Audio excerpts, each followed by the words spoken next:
মুনকার প্রতিরোধে আবু সাঈদের মতো দুই হাত উঁচু করে বুককে টান টান করে প্রসারিত করে দাঁড়াতে হয়। রাজি আছো মুসলমান? কারা কারা রাজি? আল্লাহকে হাত দেখিয়ে প্রতিজ্ঞা করো।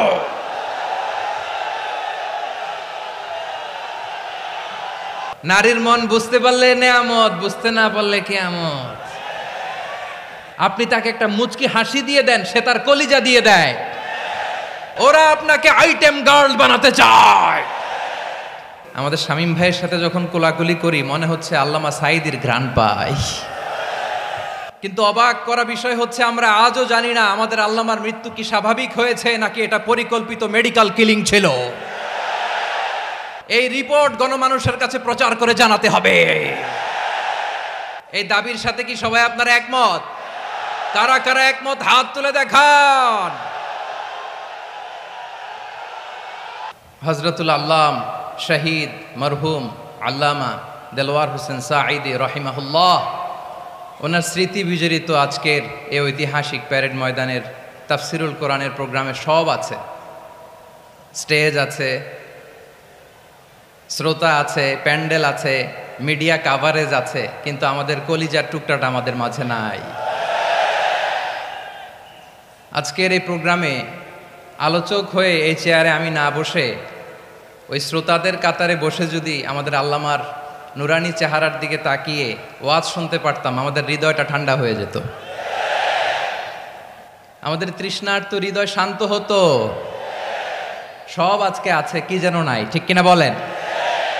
আল্লাহ তাআলা প্রতি 100 বছরে একজন মুজাদ্দিদ পাঠায়, প্রতি 100 বছরে একজন মুজাদ্দিদ, যিনি সমাজকে সংস্কার করেন। আল্লামা দেলওয়ার হোসেন সাঈদী রহিমাহুল্লাহ ছিলেন তেমন একজন মুজাদ্দিদ। চিৎকার করে বলেন ঠিক কিনা? উনি শিরক বিদআতের আস্তানাকে তছনছ করে দিয়েছেন, তাওহীদের বাণীকে সমুন্নত করেছেন, গণমানুষের কাছে তাফসিরুল কোরআনকে জনপ্রিয় করেছেন। আজীবন আজীবন তিনি ইসলামকে বিজয়ী শক্তি হিসেবে দেখার স্বপ্ন দেখতেন। এত প্রাঞ্জল ভাষা, এত চমৎকার আধুনিক প্রেজেন্টেশন, গণমানুষের কাছে কোরআনের তাফসিরকে এভাবে জনপ্রিয় করে তোলার মতো ব্যক্তিত্ব আল্লামা সাঈদী ছাড়া দ্বিতীয় কেউ এই বাংলার ভূখণ্ডে নাই। এই যে তাফসিরুল কোরআন, এই যে টার্মিনোলজি, এই টার্মটাই উনি আসলে জনপ্রিয় করেছেন। আমরা আগে জানতাম না যে এভাবে তাফসির করা যায়, এভাবে scientific indications of the Holi কোরআনকে মানুষের কাছে পেশ করা যায়, এভাবে এত জীবন ঘনিষ্ঠ করে, এত ইন্টারেক্টিভ করে কোরআনের কথাগুলো মানুষের কাছে উপস্থাপন করা যায়। উনি অন্যায়ের বিরুদ্ধে সবসময় সোচ্চার ছিলেন, প্রতিবাদী কণ্ঠস্বর ছিলেন। ওনার আলোচনা শুনলে দেহের রক্ত টকবক করে ফুটতে থাকতো। আল্লাহু আকবার, আল্লাহু আকবার, আল্লাহু আকবার। He was a strong mouthpiece of Islamic revivalism. Islamic জাগরণের স্ট্রং মাউথপিস ছিলেন আল্লামা সাঈদী রাহিমাহুল্লাহ। অনেক দোয়া পেয়েছেন। আমরা পড়েছি, এমন জীবন তুমি করিবে গঠন, মরণে হাসিবে তুমি, কাঁদিবে ভুবন। গোটা বিশ্বকে তিনি কাঁদিয়েছেন। আল্লামা যখন ইন্তেকাল করলেন, আমি তখন মালয়েশিয়া থেকে যুক্তরাষ্ট্রে একটা কনফারেন্সে যোগ দিতে যাচ্ছি, কাতার এয়ারলাইন্সে। মালয়েশিয়া থেকে দোহাতে নামলাম। দোহায় যখন আমার ট্রানজিট, তখন শুনতে পেলাম যে আল্লামা বিদায় নিয়েছেন। সোশ্যাল মিডিয়ায় শুনে বিশ্বাস করতে পারলাম না। মুহূর্তের মধ্যেই মাসুদ সাঈদী ভাইকে মেসেজ করলাম, উনি কোনো উত্তর দিতে পারলেন না। মাসুদ ভাইয়ের সাথে যখন কোলাকুলি করি, আমাদের শামীম ভাইয়ের সাথে যখন কোলাকুলি করি, মনে হচ্ছে আল্লামা সাঈদীর ঘ্রাণ পাই। শরীরটা লিটারালি কাঁপছিল, নিজেকে মানাতে পারছিলাম না, বিশ্বাস করতে পারছিলাম না যে আসলে আল্লামা বিদায় নিয়েছেন। ইন দ্য মিন টাইম আমার সেকেন্ড ফ্লাইট দোহা টু নিউ ইয়র্ক, 12 ঘন্টার ফ্লাইটে উঠলাম, ইন্টারনেট থেকে বিচ্ছিন্ন হলাম। নামার পরে শুনলাম আল্লাহু আকবার, যেখানে ওনাকে কবরস্থ করার কথা ছিল সেখানেও কবর দিতে দেয়া হয় নাই।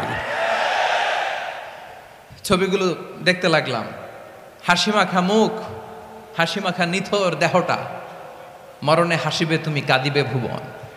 From east to west, from north to south, the entire globe, গোটা বিশ্ব ওনার জন্য কেঁদেছে, গোটা বিশ্ব কেঁদেছে। কাবার গিলাফ ধরে ধরে মানুষ চিৎকার করেছে। এর চেয়ে শ্রেষ্ঠ মৃত্যুকার হতে পারে? আমাদের আল্লামার আর কি পাওয়ার ছিল বলেন, আর কি পাওয়ার ছিল? কুল্লু নাফসিন যায়িকাতুল মাউত, যারাই দুনিয়াতে আসবে তারা ইন্তেকাল করবে, এটা আমরা মেনে নেই, এটা আমরা জানি।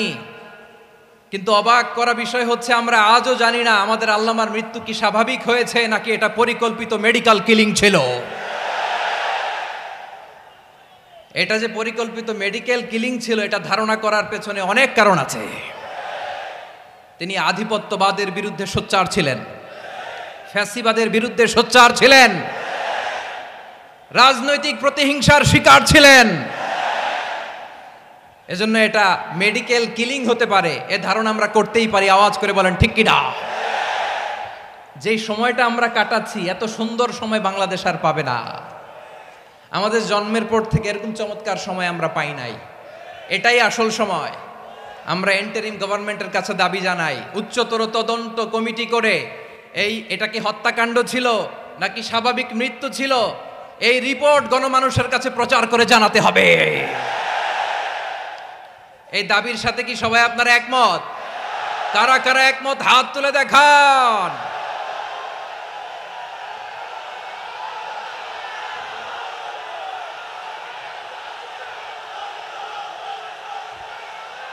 আমার প্রিয় ভাইয়েরা, প্রিয় চট্টলাবাসী, আল্লাহ তাআলা তার এই মুখলেস গোলামকে তার জান্নাতুল ফেরদাউসের মেহমান হিসেবে কবুল করুক, তার জীবনের সকল খেদমাগুলোকে কবুল করুক, জান্নাতুল ফেরদাউসের আলা মাকামে তাকে মেহমান হিসেবে কবুল করুক। আল্লামা শহীদ দেলোয়ার হোসেন সাঈদী রাহিমাহুল্লাহ, উনি ছাড়াও এই ঐতিহাসিক ময়দানে কথা বলেছেন আল্লামা লুৎফুর রহমান রাহিমাহুল্লাহ। চলে গিয়েছেন আমাদেরকে ছেড়ে। তিনি বলতেন, ইনশাল্লাহ মিজান আবার আসবে। হুজুর আমি তো আসলাম, আপনি তো আমাদেরকে ছেড়ে চলে গেলেন। আল্লাহু আকবার, আল্লাহু আকবার, আল্লাহু আকবার। গলায় কোনো সুর ছিল না, সুর দিয়ে কথা বলতেন না, কিন্তু এত চমৎকার শব্দের বুনন, এত চমৎকার প্রেজেন্টেশন, এত চমৎকার ভাবে ঐতিহাসিক বর্ণনাগুলো তিনি উপস্থাপন করতেন। মন্ত্রমুগ্ধ হয়ে আমরা আল্লামা লুৎফুর রহমানের কথা শুনেছি। আমরা হযরতুল আল্লাম লুৎফুর রহমান রাহিমাহুল্লাহর জন্য এই বিশাল ময়দান থেকে দোয়া করছি, আল্লাহ তাআলা তুমি তোমার এই খাদেমকে জান্নাতের মেহমান হিসেবে কবুল করে নাও।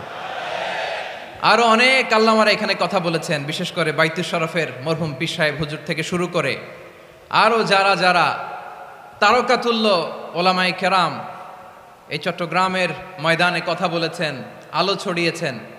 আমরা এই লক্ষ লক্ষ তাওহীদি জনতাকে নিয়ে তাদের জন্য দোয়া করছি, আল্লাহ তাআলা ওনাদের জীবনের সকল ভুল ত্রুটি ক্ষমা করে দিয়ে তাদেরকে জান্নাতুল ফেরদাউসের মেহমান বানিয়ে নিক। আমরা এই ঐতিহাসিক প্যারেড ময়দানের প্রোগ্রাম থেকে স্মরণ করতে চাই 24-এর ছাত্র নাগরিক অভ্যুত্থানে আমার যে সমস্ত ছাত্র নাগরিক ভাইয়েরা দেহের তাজা রক্ত বিলি দিয়ে নতুন বাংলাদেশ আমাদেরকে উপহার দিয়েছে। বিশেষ করে আপনাদের এই চট্টগ্রামের শহীদ ফয়সাল, শহীদ ওয়াসিম সহ সকল শহীদকে আল্লাহ তাআলা কবুল করুক। আমরা সবাই পড়ি আমিন। প্রিয় ভাইয়েরা, আমি নগণ্য একজন কোরআনের ছাত্র, এত বিশাল মঞ্চে এত বড় প্ল্যাটফর্মে কথা বলা আমার জন্য সাজে না। তারপরও আমাদের মুরব্বীরা আমাদের ডানে বায়ে বসে আছেন, ওনাদের আদেশক্রমে, ওনাদের অনুমতিক্রমে কিছু কথা আজকের এই ঐতিহাসিক প্রোগ্রামে আপনাদের সামনে উপস্থাপন করার চেষ্টা করব। ওমা তৌফিক ইল্লা বিল্লাহ। প্রিয় ভাইয়েরা, 5 দিন ব্যাপী এই তাফসিরুল কোরআনের প্রোগ্রামে অনেক ওলামা হযরত কথা বলেছেন। যারা কোরআন সুন্নাহ থেকে আমাদেরকে কোরআনের কথাগুলো শোনালেন, আমরা যেন সেগুলো আমল করতে পারি, আল্লাহ আমাদেরকে তৌফিক দান করুক। শুরুতে আমাদের নিয়তটাকে খালেস করে নেওয়া দরকার। এই যে গ্যাদারিং, এই যে হিউজ শোডাউন, এগুলো যদি আমাদের নিজেদেরকে পরিবর্তন না করে তাহলে এতে কোনো লাভ নাই। জোরে বলেন ঠিক কিনা? এই প্রোগ্রাম যদি আমাদের জীবনকে পরিবর্তন করে, আমাদের চিন্তার ডিএনএ-কে চেঞ্জ করে দেয়, তাহলেই চট্টগ্রামের প্যারেড ময়দান সার্থক। আসুন আমরা চিন্তাকে খালেস করে নেই। আমরা সবাই নিয়ত করি যে যতটুকু কথা আমরা কোরআনের আলোকে শুনবো, আমলের নিয়তে শুনবো ইনশাআল্লাহ। বলেন সবাই।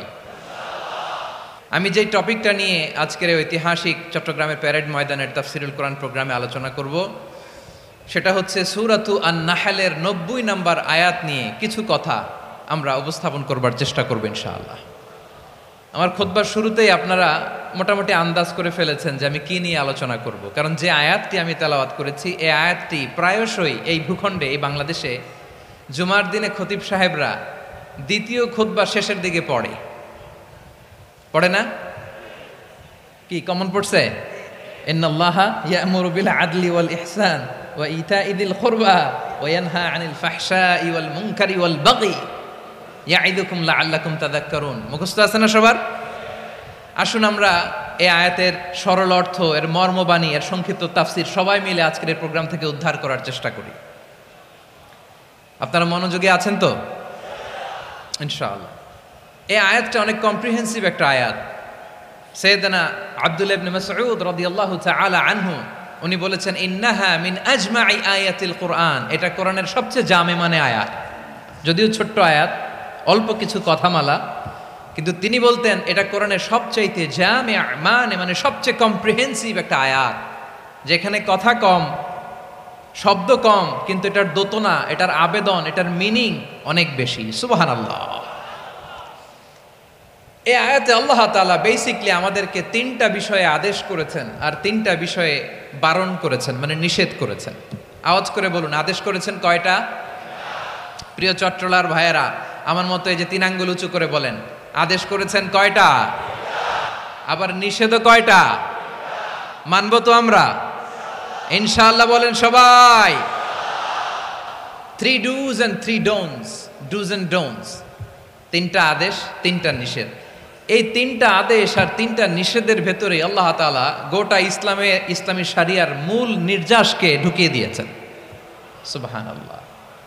এই ছোট্ট একটা আয়াতে গোটা ইসলামী শরিয়ার the gist, the cream of the creams, গোটা ইসলামী শরিয়ার মূল নির্যাসকে আল্লাহ ঢুকিয়ে দিয়েছেন।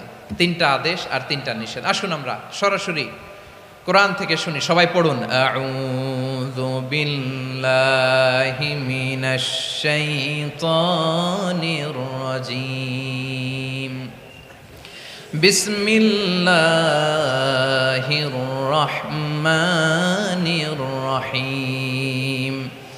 ইন্নাল্লাহা ইয়া'মুরু বিল আদলি ওয়াল ইহসানি ওয়া ইতা'i যিল কুরবা ওয়া ইয়ানহা আনিল ফাহশাই ওয়াল মুনকারি ওয়াল বাগি ইয়া'ইযুকুম লা'আল্লাকুম তাযাক্কারুন।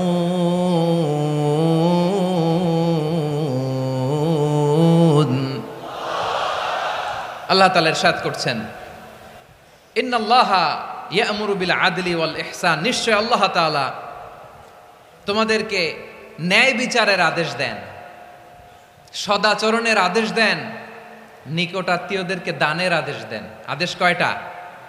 আওয়াজ করে সবাই বলুন তো কয়টা? নিশ্চয় আল্লাহ তাআলা তোমাদেরকে ন্যায় বিচারের আদেশ দেন, সদাচরণের আদেশ দেন, তিনি তোমাদের নিকটাত্মীয়দেরকে দানের আদেশ দেন, আর তিনি তোমাদেরকে অশ্লীলতা থেকে নিষেধ করেন, মন্দ কাজ থেকে নিষেধ করেন, অবাধ্যতা সীমা লঙ্ঘন থেকে নিষেধ করেন। তিনি তোমাদেরকে উপদেশ দেন যাতে তোমরা শিক্ষা গ্রহণ করো। সুবহানাল্লাহ। উপদেশ দিচ্ছে স্বয়ং কে? তিনটা জিনিসের আদেশ। ইয়া'মুরু বিল আদল, সুবিচার, ন্যায় বিচারের আদেশ তিনি দেন। ইহসানের আদেশ দেন, যাতে আমরা ইহসান করি, একে অপরের প্রতি সুবিচার করি, মহানুভবতা দেখায়, অনুগ্রহ দেখায়, আর নিকট আত্মীয়দেরকে যেন আমরা দান করি। এই তিনটা আদেশ তিনি দিয়েছেন। আর কোন তিনটা জিনিস থেকে তিনি বারণ করেছেন? অশ্লীলতা, ফাহশা, মুনকার, মানে সব মন্দ আর অসৎ কাজ, এগুলো থেকে তিনি আমাদেরকে বারণ করেন। ওয়াল বাগি, অবাধ্যতা, সীমা লঙ্ঘন, এই তিনটা কাজ থেকে তিনি আমাদেরকে বারণ করেন। তিনি আমাদেরকে উপদেশ দেন, স্বয়ং আল্লাহ তাআলা আমাদেরকে উপদেশ দেন যাতে করে আমরা শিক্ষা গ্রহণ করি। সুবহানাল্লাহ পড়ে। তাহলে আসুন আমরা ধরে ধরে একটা একটা করে সামনের দিকে আগাই। আল্লাহ তাআলা প্রথমে আমাদেরকে আদেশ দিয়েছেন আদালের। ইন্নাল্লাহা ইয়া'মুরু বিল আদল। আওয়াজ করে বলুন আল আদাল।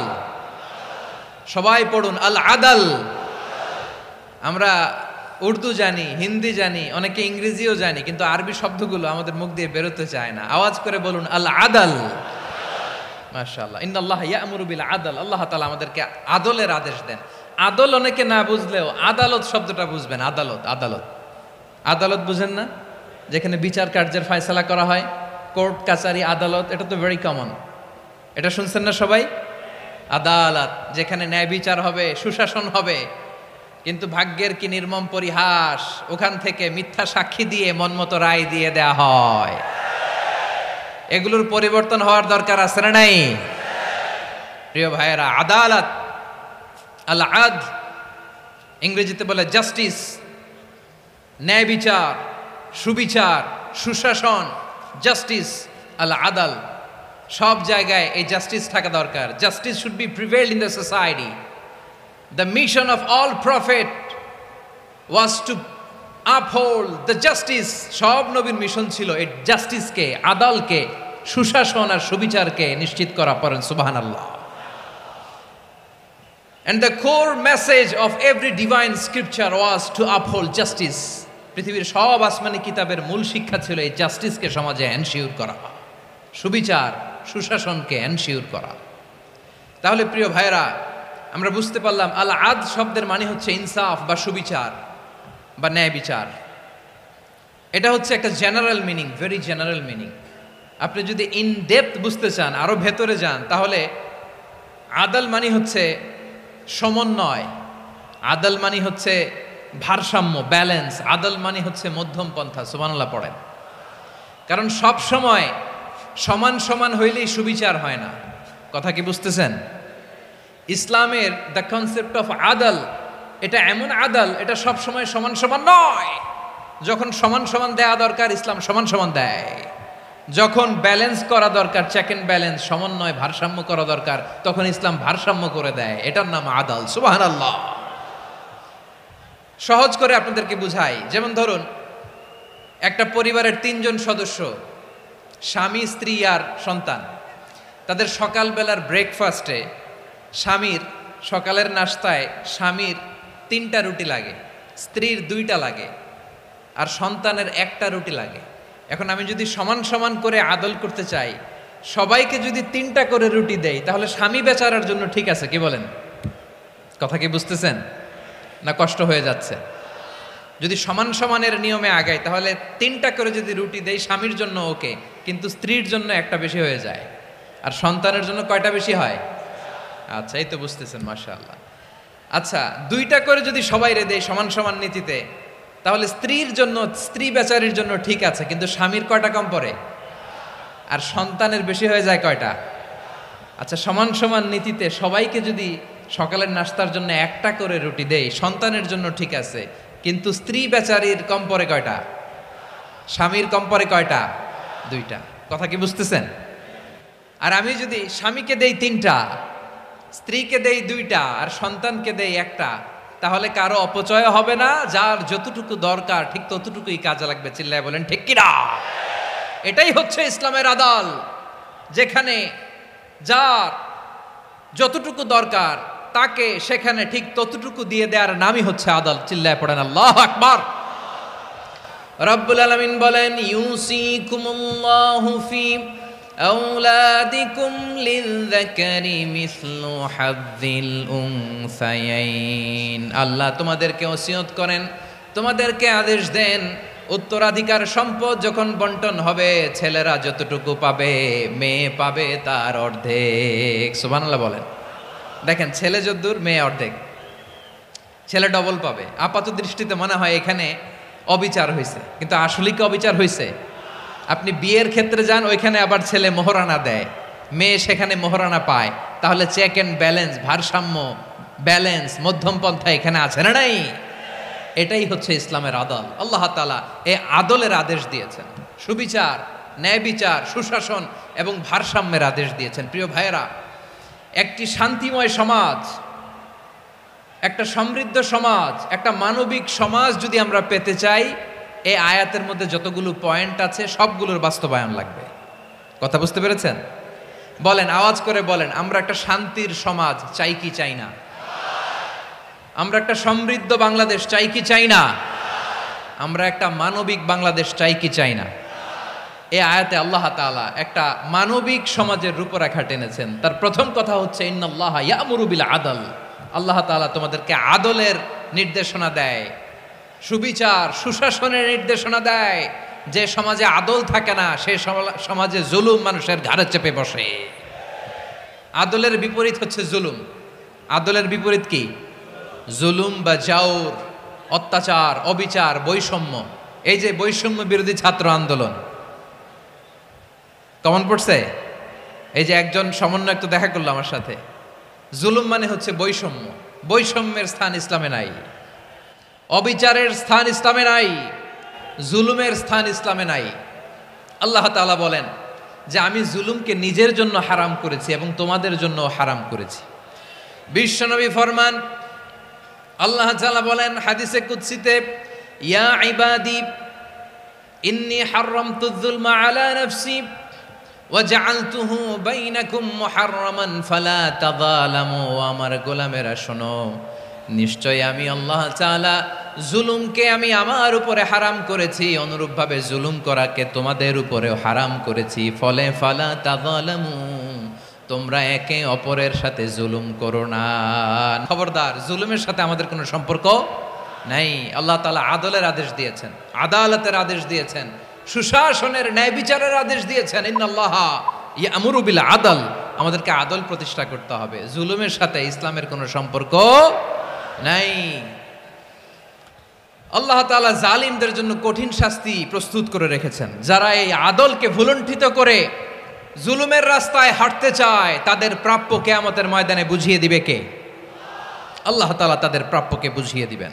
এজন্য বিশ্বনবী বলে, খবরদার, তোমরা ইনসাফ করবে, আদল করবে, জুলুম করবে না।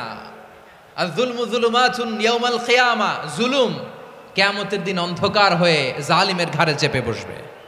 আবার বিশ্বনবী বলতেন, ইত্তাকি দাওয়াতাল মাজলুম, খবরদার, তোমরা মজলুমের কান্নাকে ভয় করো।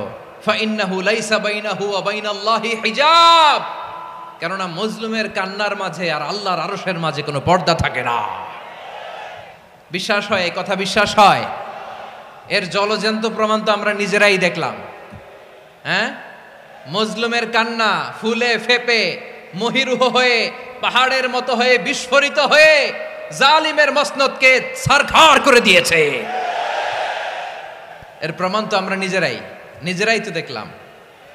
জালিমের পরিণতি কি হয় আমরা জীবদ্দশাই তো দেখলাম। এমনও কোনো জুলুম নাই যে হয় নাই, ঠিক কিনা বলেন? আহারে জুলুম, আহারে জুলুম। রিসেন্টলি আয়না ঘরের কিছু ছবি প্রকাশিত হয়েছে সোশ্যাল মিডিয়ায়, দেখেছেন আপনারা? হ্যাঁ, ছোট্ট একটা জায়গা, স্বাধীন মানুষকে প্রাণীর মতো পাখির মতো খাঁচায় বন্দি করে রেখেছে। কখন দিন কখন রাত কিচ্ছু জানে না, কখন দিন কখন রাত কিছু জানে না। বছরের পর বছর কেটে গিয়েছে। এক্সট্রা জুডিশিয়াল কিলিং এর কোনো হিসাব নাই, বিচার বহির্ভূত হত্যা, এনফোর্স ডিসঅ্যাপিয়ারেন্স, গুম, যেটা সবচাইতে বড় মানবতা বিরোধী অপরাধ। কত মানুষ যে গুম হয়েছে তার কোনো ইয়ত্তা নাই। যেই ফ্যামিলির সদস্য গুম হয়েছে তারা কি ওই লোকটার জন্য মাগফিরাতের দোয়া করবে নাকি সুস্বাস্থ্যের দোয়া করবে তারা নিজেরাও জানতো না, কারণ জানে না ও বেঁচে আছে না মরে গেছে। আহা, বিডিআর নওজোয়ানদের যারা ছাড়া পেল দেখলাম, বিনা অপরাধে, কোনো অন্যায় ছাড়া, অপরাধ ছাড়া তাদের জীবন থেকে, তাদের তারুণ্যের, তাদের যৌবনের 15 বছর 16 বছর 17 বছর নাই, 6 মাস বয়সের ছোট বাচ্চাকে রেখে জেলে গেছে। 6 মাসের মেয়ে বেরোয় দেখে মেয়ের বয়স 17 বছর। মেয়ে বাবারে চিনে না, বাবা মেয়েরে চিনে না। মেয়েকে এখন বিয়ে দিয়ে আরেক ছেলের হাতে তুলে দিবে। মেয়ের শৈশব বাবা দেখে নাই, মেয়ের কৈশোর বাবা দেখে নাই, মেয়ের তারুণ্য দেখে নাই। আরেক যুবককে দেখলাম 14 বছরের 14 দিনের সংসার, 2 সপ্তাহের সংসার শেষে জেলে গেছে। কত যুবকের যে স্ত্রী চলে গিয়েছে ফ্যামিলি ছেড়ে, কারণ জানে না তো কবে আসবে, কি হবে, কেউ জানতো না। দাম্পত্য জীবনের মাত্র 14 দিনের স্মৃতি, এই স্মৃতিকে আঁকড়ে ধরে এক বোন 16টা বছর 17টা বছর কাটিয়ে দিয়েছে। আমি নিউজটা দেখে ভাবলাম আমার এই বোনের প্রতিটি দিন কিভাবে কেটেছে, প্রতিটি রাত কিভাবে কেটেছে, প্রতিটি ক্ষণ কিভাবে কেটেছে। বিশ্বনবী বলেছেন ইত্তাকি দাওয়াতাল মাজলুম ফাইন্না লাইসা বাইনাহু ওয়া বাইনাল্লাহি হিজাব। মাজলুমের কান্নাকে ভয় করো, কারণ মাজলুমের কান্না আর আল্লাহর মাঝে কোনো পর্দা থাকে না। আমরা আর এরকম কোন জুলুম বাংলাদেশে দেখতে চাই না, জোরে বলেন ঠিক কিনা? আর কেউ নতুন করে জালিম হোক আপনারা চান? আবার নতুন করে কেউ ফ্যাসিস্ট হোক আপনারা চান? এক দল আরেক দলকে নিশ্চিহ্ন করার রাজনীতিতে মেতে উঠুক এটা আপনারা চান? আমরা বাংলাদেশকে আদল দিয়ে সাজাতে চাই। আমরা এই 56,000 বর্গ মাইলের প্রতিটা ইঞ্চি মাটিকে কোরআনের আইন দিয়ে সাজাতে চাই। রাজি আছেন আপনারা? কারা কারা রাজি দেখান হাত তুলে আল্লাহকে।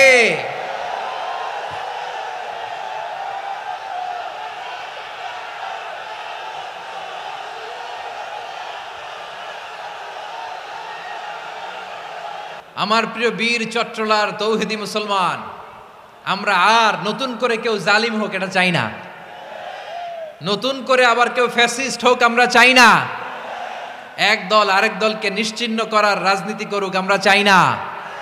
আমরা সুশাসনের বাংলাদেশ চাই, আমরা মানবিক বাংলাদেশ চাই, আমরা একটা সমৃদ্ধ বাংলাদেশ চাই, আমরা বিশ্বের বুকে সম্মান নিয়ে মাথা উঁচু করে দাঁড়াতে চাই, ঠিক কিনা বলেন?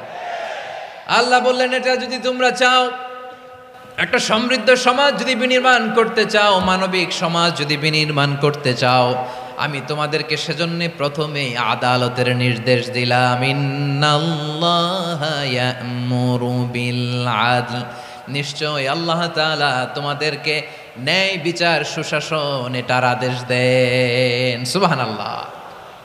আদাল, ন্যায় বিচারের আদেশ আল্লাহ তাআলা কোরআনের বিভিন্ন আয়াতে দিয়েছেন। আল্লাহ তাআলা বলছেন ইন্নাল্লাহা ইয়া'মুরুকুম আন তুআদ্দুল আমানাতি ইলা আহলিহা ওয়া ইযা হাকামতুম বাইনান নাসি আন তাহকুমু বিল আদল ইন্নাল্লাহা নি'ম্মা ইয়া'iযুকুম বিহি ইন্নাল্লাহা কানা সামিআন বাসীরা। আল্লাহ আদেশ দিচ্ছেন যে ব্যক্তি আমানতের হকদার তার হাতে তোমরা আমানত পৌঁছে দাও, আর যখন তোমরা বিচার কার্য করবে, বিচার ফয়সালা করবে, আদালতের সাথে করো। সুবহানাল্লাহ বলেন। ওয়া ইযা হাকামতুম বাইনান নাসি আন তাহকুমু বিল আদল, আদালতের সাথে করবা। আল্লাহ তাআলা বলেন যারা জাজ হবে, বিচারক হবে, তাদের যদি বাদী বিবাদীর কারো সাথে শত্রুতা থাকে, কারো সাথে যদি কোনো ধরনের রেষারেষি থাকে, আল্লাহ বলেন বিচার কার্য করতে যে ওই শত্রুতা রেষারেষির কারণে আদালতের বাইরে যে অবিচার করে বিচার করো না। ওয়ালা ইয়াজরিমান্নাকুম শানাআনু কওমিন আলা আল্লা তা'দিলু ই'দিলু হুয়া أقرب للتقوى واتقوا الله إن الله خبير بما تعملون। খবরদার কোন জাতির প্রতি, কোন গোষ্ঠীর প্রতি, কোন গোত্রের প্রতি আক্রোশ যেন তোমাদেরকে ন্যায় বিচার থেকে দূরে সরিয়ে না দেয়, বরং আমি আল্লাহর আদেশ হলো ই'দিলু, তোমরা আদল করো, ন্যায় বিচার করো, সুবিচার করো, সুশাসন প্রতিষ্ঠা করো।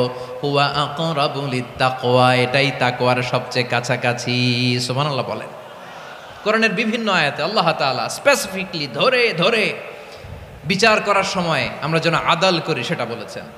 কোরআনের কোন কোন জায়গায় আল্লাহ তাআলা এই আল আদল শব্দটা ব্যবহার করেছেন। আবার একই জিনিস ইনসাফ, সুবিচার, সুশাসন, ন্যায় বিচার, ন্যায় পরায়ণতা বুঝাতে আল্লাহ তাআলা কখনো কখনো আল কিসত শব্দটা ব্যবহার করেছেন। আওয়াজ করে সবাই বলুন আল কিসত। প্রিয় ভাইরা সবাই আওয়াজ করে আমার সাথে সাথে বলুন আল কিসত। আল্লাহ তাআলা বলেন ওয়া ইন হাকামতা ফাহকুম বাইনাহুম বিল কিসতি ইন্নাল্লাহা ইউহিব্বুল মুকসিতিন। যখন তুমি বিচার করবে, বিশ্বনবীকে উদ্দেশ্য করে অ্যাড্রেস করে বললেন, নবী হে, ইহুদিরা কোনো বিষয়ে মীমাংসার জন্য যদি আপনার দরবারে আসে, যদি বিচার করতে হয়, খবরদার অবিচার করবেন না। ফয়সালা যেটা করবেন কিসতের সাথে করবেন, ন্যায় পরায়ণতার সাথে করবেন, কারণ ইন্নাল্লাহা ইউহিব্বুল মুকসিতিন, নিশ্চয় আল্লাহ রাব্বুল ইজ্জাত ন্যায় পরায়ণশীলদেরকে বড্ড ভালোবাসেন। সুবহানাল্লাহ বলেন। ন্যায় পরায়ণ লোকদেরকে আল্লাহ তাআলা বড্ড ভালোবাসেন। অন্য আয়াতে আল্লাহ তাআলা বলছেন, وَنَضَعُ الْمَوَازِينَ الْقِسْطَ لِيَوْمِ الْقِيَامَةِ فَلَا تُظْلَمُ نَفْسٌ شَيْئًا, আমি কিয়ামতের দিন ন্যায় পরায়ণতার মানদণ্ড স্থাপন করব, যেটাকে আমরা মিজানের পাল্লা বলি। আল্লাহ বলেন, ন্যায় বিচারের মানদণ্ড কিয়ামতের ময়দানে আমি আল্লাহ স্থাপন করব। সেদিন কারো প্রতি বিন্দু পরিমাণ, এক চুল পরিমাণ অবিচার করা হবে না, কোনো অবিচার করা হবে না। সেদিন সুশাসন হবে, সুবিচার হবে, ন্যায় পরায়ণতার সাথে বিচার হবে। আওয়াজ করে পড়েন আল্লাহু আকবার। তাহলে প্রিয় ভাইরা, যে তিনটি বিষয়ে আল্লাহ তাআলা আমাদেরকে আদেশ দিয়েছেন, তার প্রথমটা হচ্ছে আদালত, ইনসাফ, সুবিচার, ন্যায় বিচার। এটা আমরা চাই কি চাই না? বিশ্বনবী ন্যায় বিচার, ন্যায় পরায়ণতা, সুশাসন প্রতিষ্ঠিত করেন কি করেন নাই? আপনারা বিশ্বনবীর সিরাত যারা পড়েছেন, আপনি দেখবেন বিশ্বনবীর সিরাতের পরতে পরতে, বাঁকে বাঁকে, সিরাতের বাঁকে বাঁকে এই আদালতের নমুনা মেলে। সুবহানাল্লাহ বলেন। ছোট্ট একটা নমুনা রাসূল সাল্লাল্লাহু আলাইহি ওয়াসাল্লামের আসসিরা আল আতরা থেকে ছোট্ট একটা নমুনা আপনাদের খেদমতে এখানে উপস্থাপন করি। বিশ্বনবী সাল্লাল্লাহু আলাইহি ওয়াসাল্লাম মক্কা বিজয় করলেন ৮ম হিজরিতে। মক্কা বিজয় শেষে তিনি কয়েক সপ্তাহ মক্কাতে অবস্থান করলেন। ইন দ্য মিন টাইম মক্কার একটা ভেরি প্রেস্টিজিয়াস অ্যান্ড ডিগনিফাইড ফ্যামিলির নারী চুরিতে ধরা পড়ল। কিসে ধরা পড়ল? সবাই বলেন কিসে? আমাদের সমাজে আসেনি এটা? আছে? ছোট না বড়? হ্যাঁ, হিসাব করে শেষ করা যায় না। ৩.৫ লাখ কোটি টাকা নাই উন্নয়ন প্রকল্পের নামে।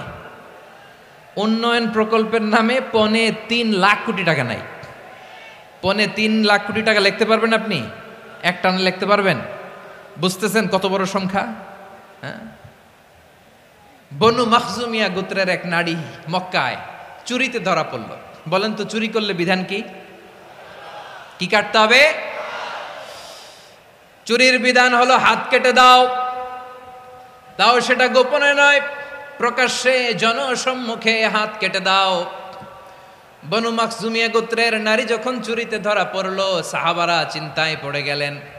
সবেমাত্র মক্কার লোকেরা কালিমা পড়ে মুসলমান হয়েছে, ইসলামের আইন কানুন তেমন জানে না, ইসলামী শরিয়ার সাথে বেশি পরিচিত নয়।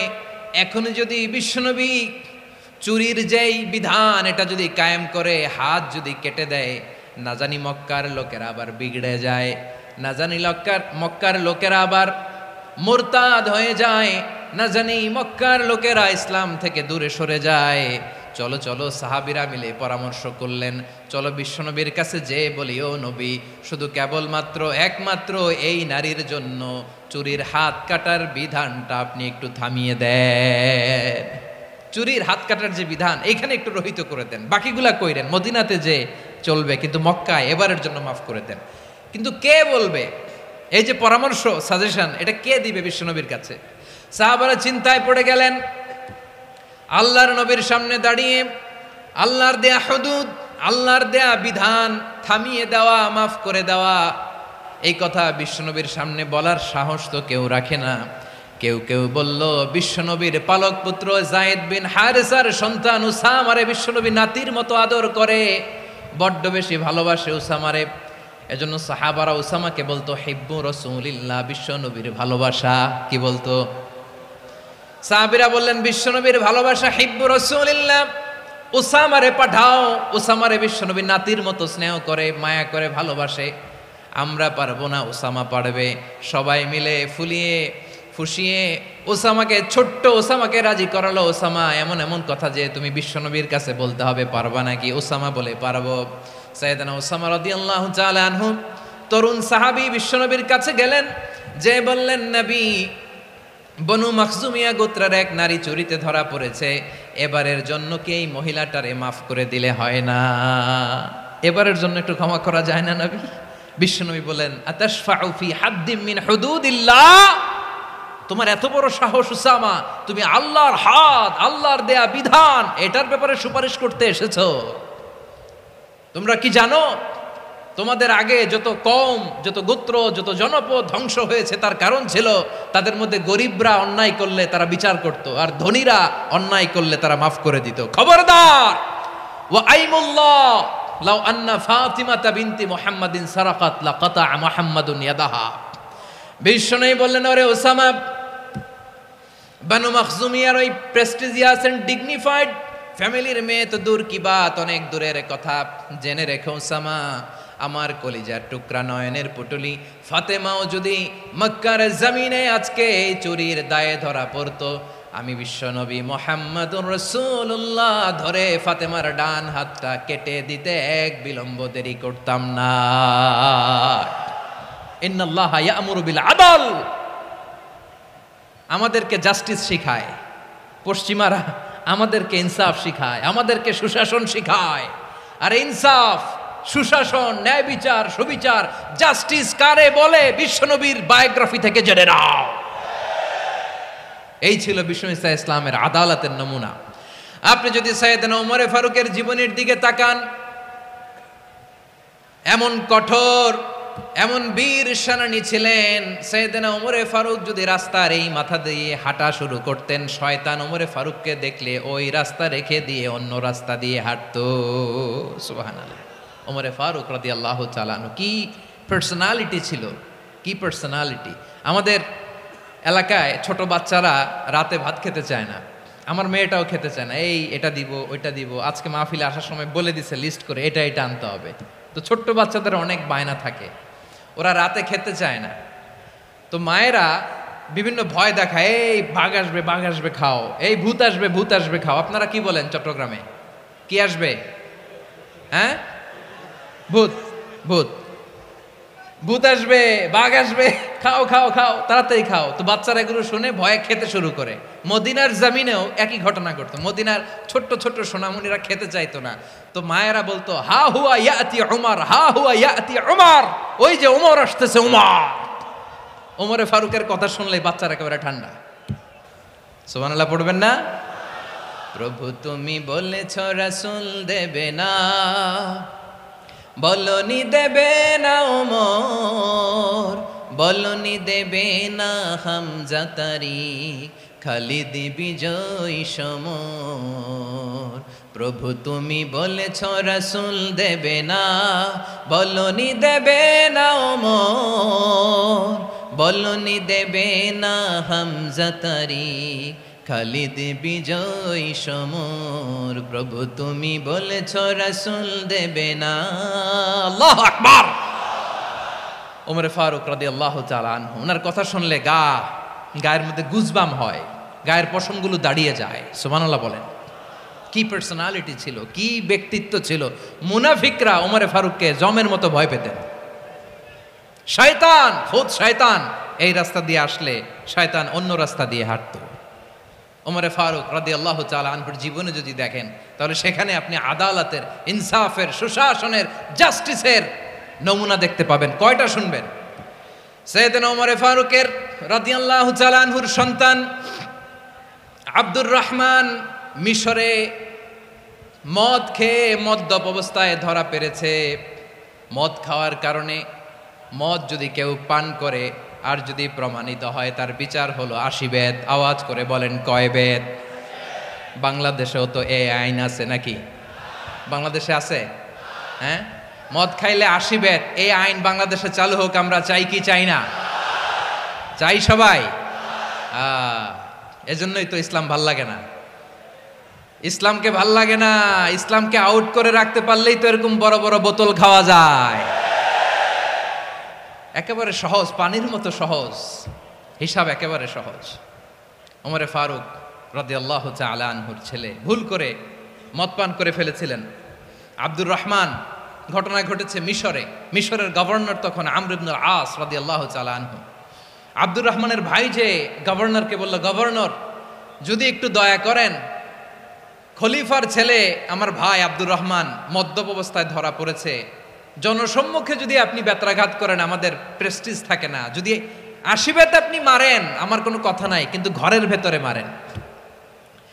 আব্দুর রহমানের ভাইয়ের সুপারিশ শুনে সাইয়েদনা আমর ইবনুল আস রাদিয়াল্লাহু তাআলা আনহু রাজি হয়ে গেলেন।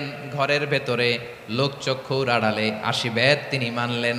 কিন্তু ঘটনাক্রমে এই কথা লুকিয়ে লুকিয়ে ঘরের ভেতরে আশীর্বাদ মারার কথা সাইয়েদনা ওমর ফারুক মদিনা থেকে জানতে পারলেন। মদিনা থেকে তিনি ফরমান জারি করলেন, এই বিচার যেমনটি আমর ইবনুল আস আদায় করেছে এটা প্রকৃতপক্ষে আদায় হয় নাই।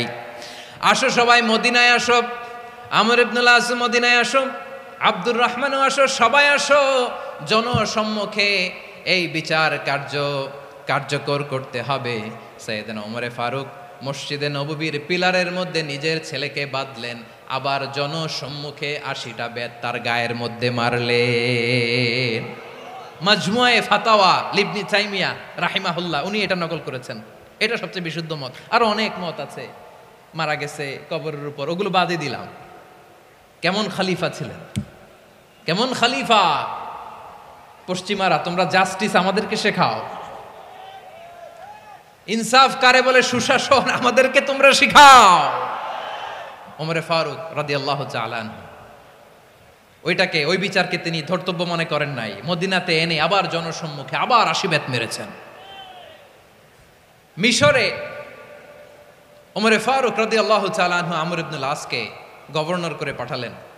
সেখানে আমর ইবনুল আসের ছেলে একটা প্রতিযোগিতায় রানার আপ হয়েছে, এক মিশরি সেখানে চ্যাম্পিয়ন হয়েছে। রানার আপ বুঝতে পেরেছেন তো? রানার আপ সেকেন্ড হয়েছে, এক মিশরি হয়েছে চ্যাম্পিয়ন প্রথম। কিন্তু গভর্নরের ছেলে ও জিততে পারে নাই, ও রাগে ওই মিশরির গায়ের মধ্যে কয়েকটা লাঠি দিয়ে বাড়ি মেরেছে। মিশরি যে মদিনাতে ওমর ফারুকের কাছে বিচার দিলেন, আপনার গভর্নরের ছেলে অন্যায়ভাবে আমার গায়ে হাত তুলেছে। সাইয়েদনা ওমর ফারুক আবার ফরমান জারি করলেন, আসো মদিনাতে আসো। মিশরীকে ডাকলেন। ওই মিশরের গভর্নর আমর ইবনুল আস রাদিয়াল্লাহু তাআলা আনহুকে ডাকলেন, তার ছেলেকেও ডাকলেন। সবাই বসে রইল। আমর ইবনুল আস রাদিয়াল্লাহু তাআলা আনহু মাথা নিচু করে বসে আছেন, লজ্জায় কাচুমাচু। হায় হায়, আজকে আমার ছেলের কারণে আমিরুল মুমিনিন খলিফাতুল মুসলিমিন ওমর ফারুকের কাছে আমি জনসম্মুখে লজ্জিত হচ্ছি। সাইয়েদনা ওমর ফারুক বললেন, এই নাও লাঠি, গভর্নরের ছেলে তোমার মাথার মধ্যে যতগুলো বাড়ি মেরেছে আজকে জনসম্মুখে তুমি অতগুলা বাড়ি মারো। মিশরি বলে, থাক, আপনি যে ডেকে আনছেন সবার সামনে এটা বলছেন, এতেই আমি খুশি। আল্লাহু আকবার!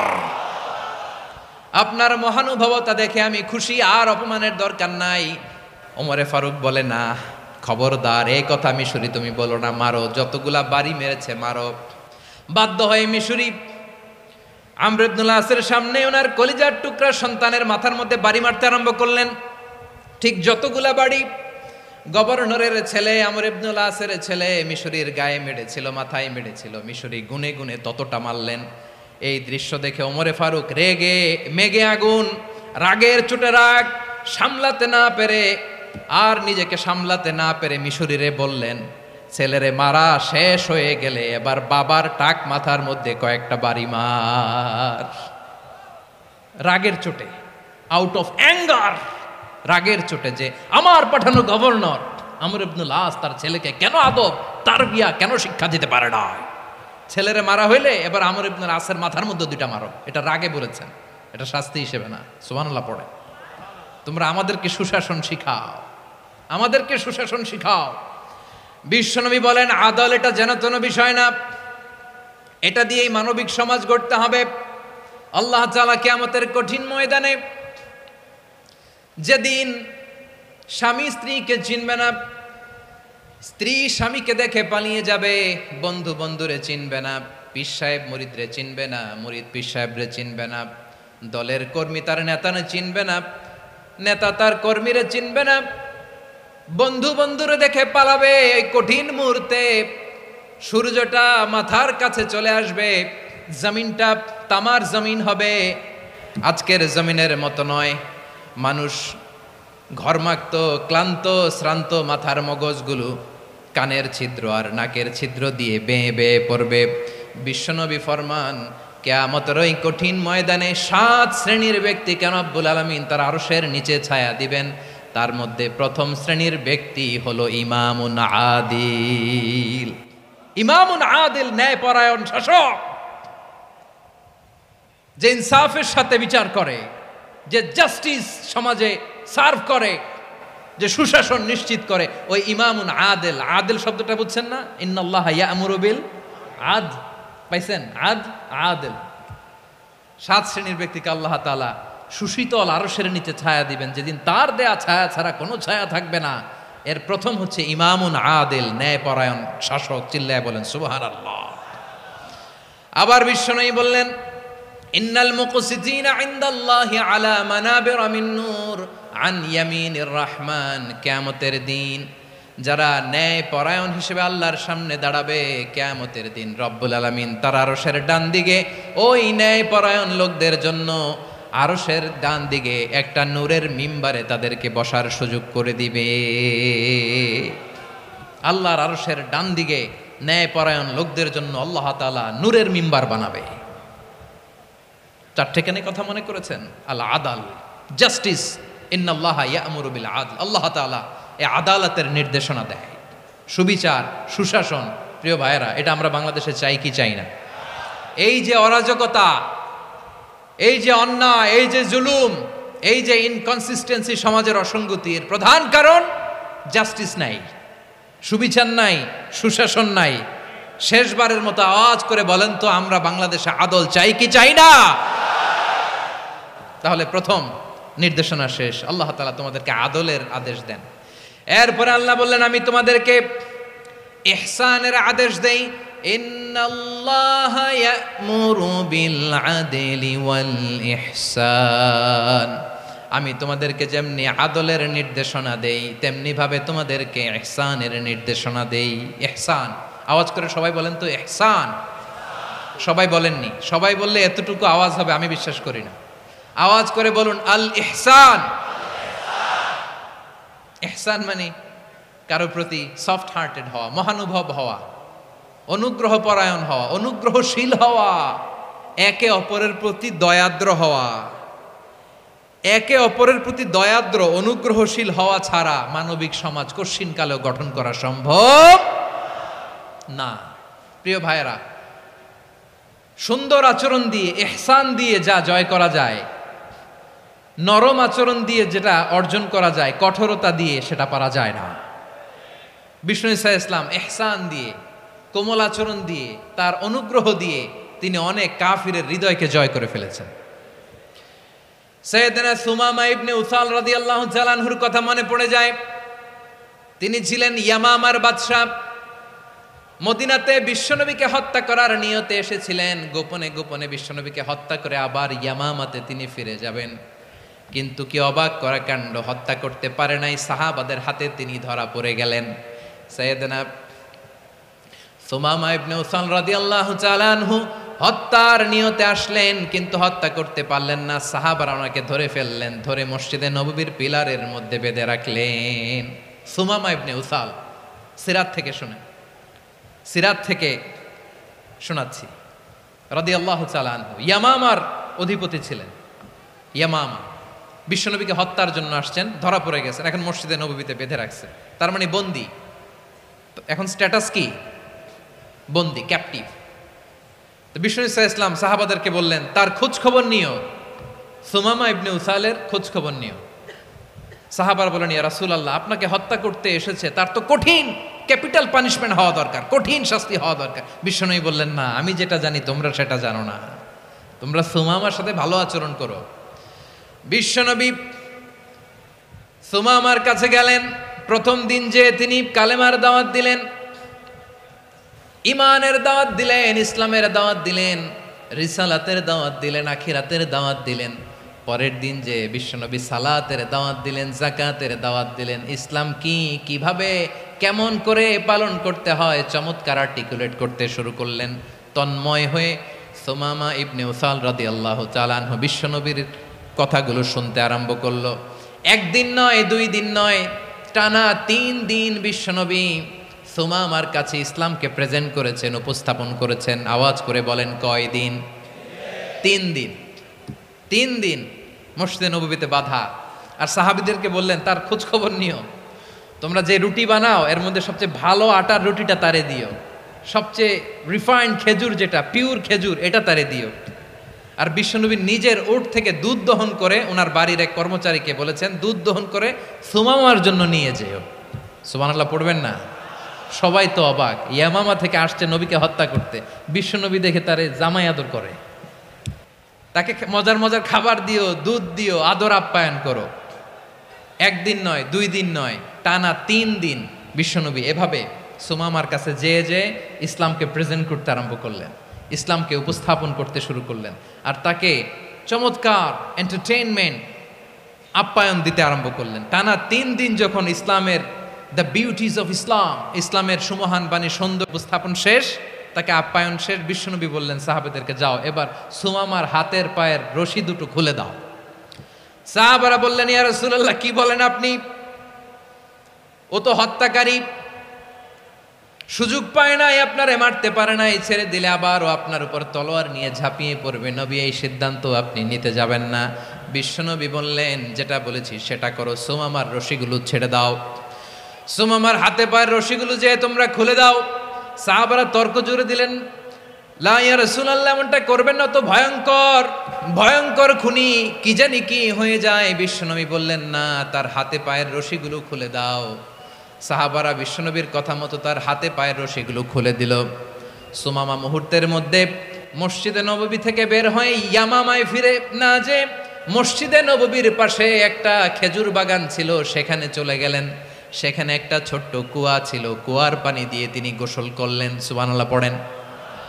কুয়ার পানি দিয়ে গোসল করে মসজিদে নববীর সামনে এসে বিশ্বনবী এবং সাহাবাদের সামনে দাঁড়িয়ে সাব্বাবা উঁচু করে বললেন আশহাদু আল্লা ইলাহা ইল্লাল্লাহ ওয়া আশহাদু আন্না মুহাম্মাদান আবদুহু ওয়া রাসূলুহু। আল্লাহু আকবার।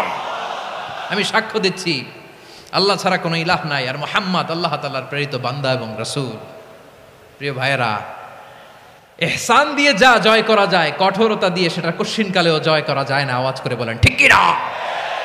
এবার সুমামা দাঁড়িয়ে বলে ওগো নবী, আমি তো কালিমা পড়ে মুসলমান হয়ে গেলাম, এবার শোনেন, এই মুহূর্তের আগে আপনার চেহারার চাইতে নিকৃষ্ট কোনো চেহারা আমার কাছে ছিল না, কিন্তু শাহাদা পাঠ করার পরে আপনার চেহারার চাইতে উত্তম শ্রেষ্ঠ কোনো চেহারা আমার কাছে আর নাই। ও নবী, আজকের দিনের আগে ইসলাম ধর্মের চেয়ে নিকৃষ্ট অপছন্দনীয় কোনো ধর্ম আমার কাছে ছিল না, কিন্তু এই মুহূর্ত থেকে ইসলামের চেয়ে সেরা শ্রেষ্ঠ পছন্দনীয় কোনো ধর্ম আমার কাছে নাই। নবী গো, আজকের দিনের আগে মদিনার চাইতে অপছন্দনীয় নিকৃষ্ট কোনো শহর আমার কাছে ছিল না, কিন্তু এই মুহূর্তের পর থেকে মদিনার চাইতে কোনো শ্রেষ্ঠ শহর আমার জানা নাই।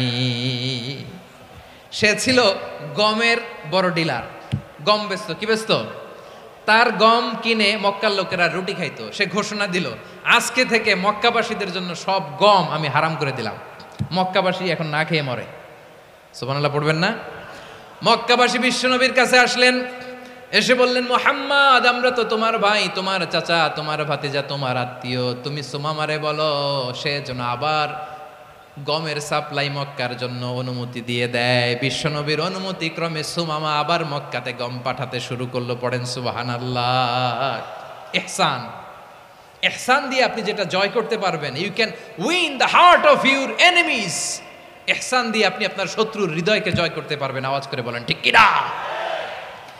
এজন্য আল্লাহ বললেন ওয়া আনফিকু ফি সাবিলিল্লাহি ওয়া লা তুলকু বিআইদিকুম ইলাত তাহলুকা ওয়া আহসিনু ইন্নাল্লাহা ইউহিব্বুল মুহসিনিন। তোমরা আল্লাহর রাস্তায় দান করবে আর নিজেরা নিজেদেরকে ধ্বংসের হাতে ঠেলে দিও না। তোমরা একে অপরের প্রতি ইহসান করবে, কারণ ইহসানকারীদেরকে আল্লাহ বড্ড ভালোবাসেন। সুবহানাল্লাহ পড়েন।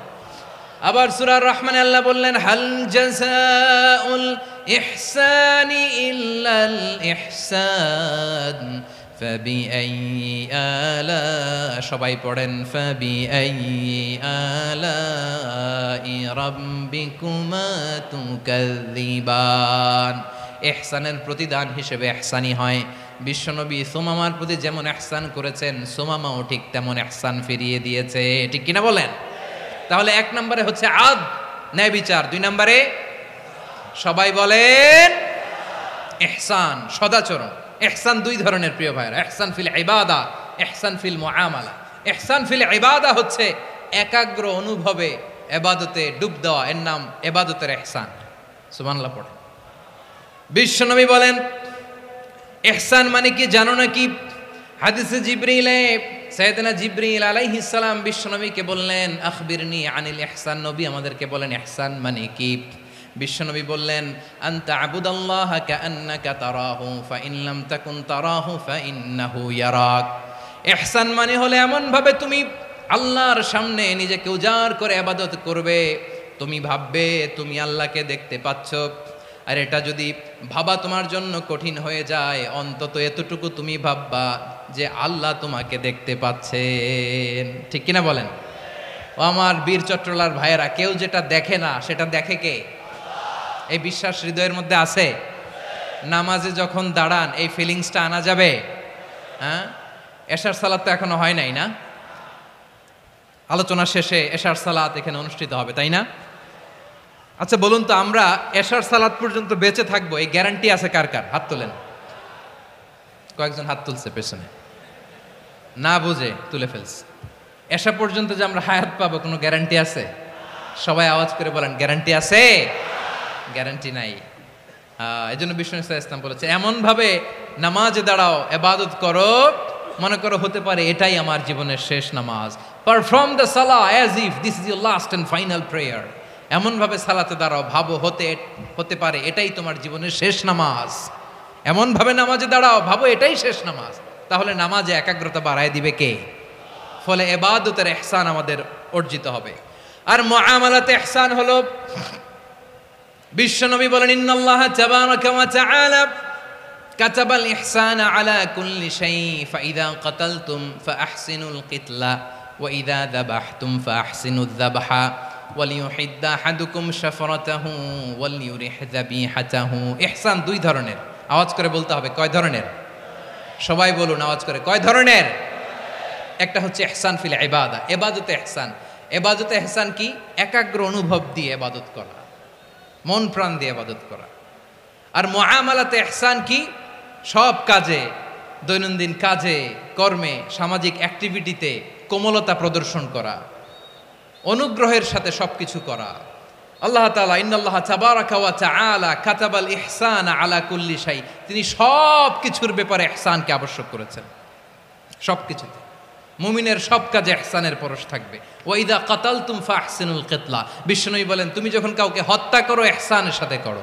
সুবহানাল্লাহ পড়বেন না? যখন হত্যা করো তখনও ইহসানের সাথে। আচ্ছা হত্যা করবো আবার ইহসান আসবে করতে করে, তো মেরেই ফেলবো আমি।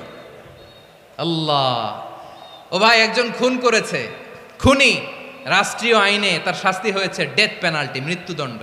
এখন মৃত্যুদণ্ড দেখে আপনি যেমনে মন চায় তেমনে মারবেন লোকটারে? ওর নাক কেটে ফেলতে পারবেন? ওর কান কাটতে পারবেন? ওর চোখ উপড়ে ফেলতে পারবেন আপনি? যেমন মন চায় তার অঙ্গহানি করা যাবে না। ইহসানের সাথে তাকে হত্যা করো। সুবহানাল্লাহ, this is Islam, this is the true essence of Islam. ওয়া ইযা যাবাহতুম ফাহসিনুয যাবহা, যখন জবাই করবে তখনও ইহসানের সাথে জবাই করো। করব জবাই, ওইখানেও নাকি ইহসান। আচ্ছা কুরবানির দিন আমরা পশুগুলোরে কি করি বলেন সবাই আওয়াজ করে?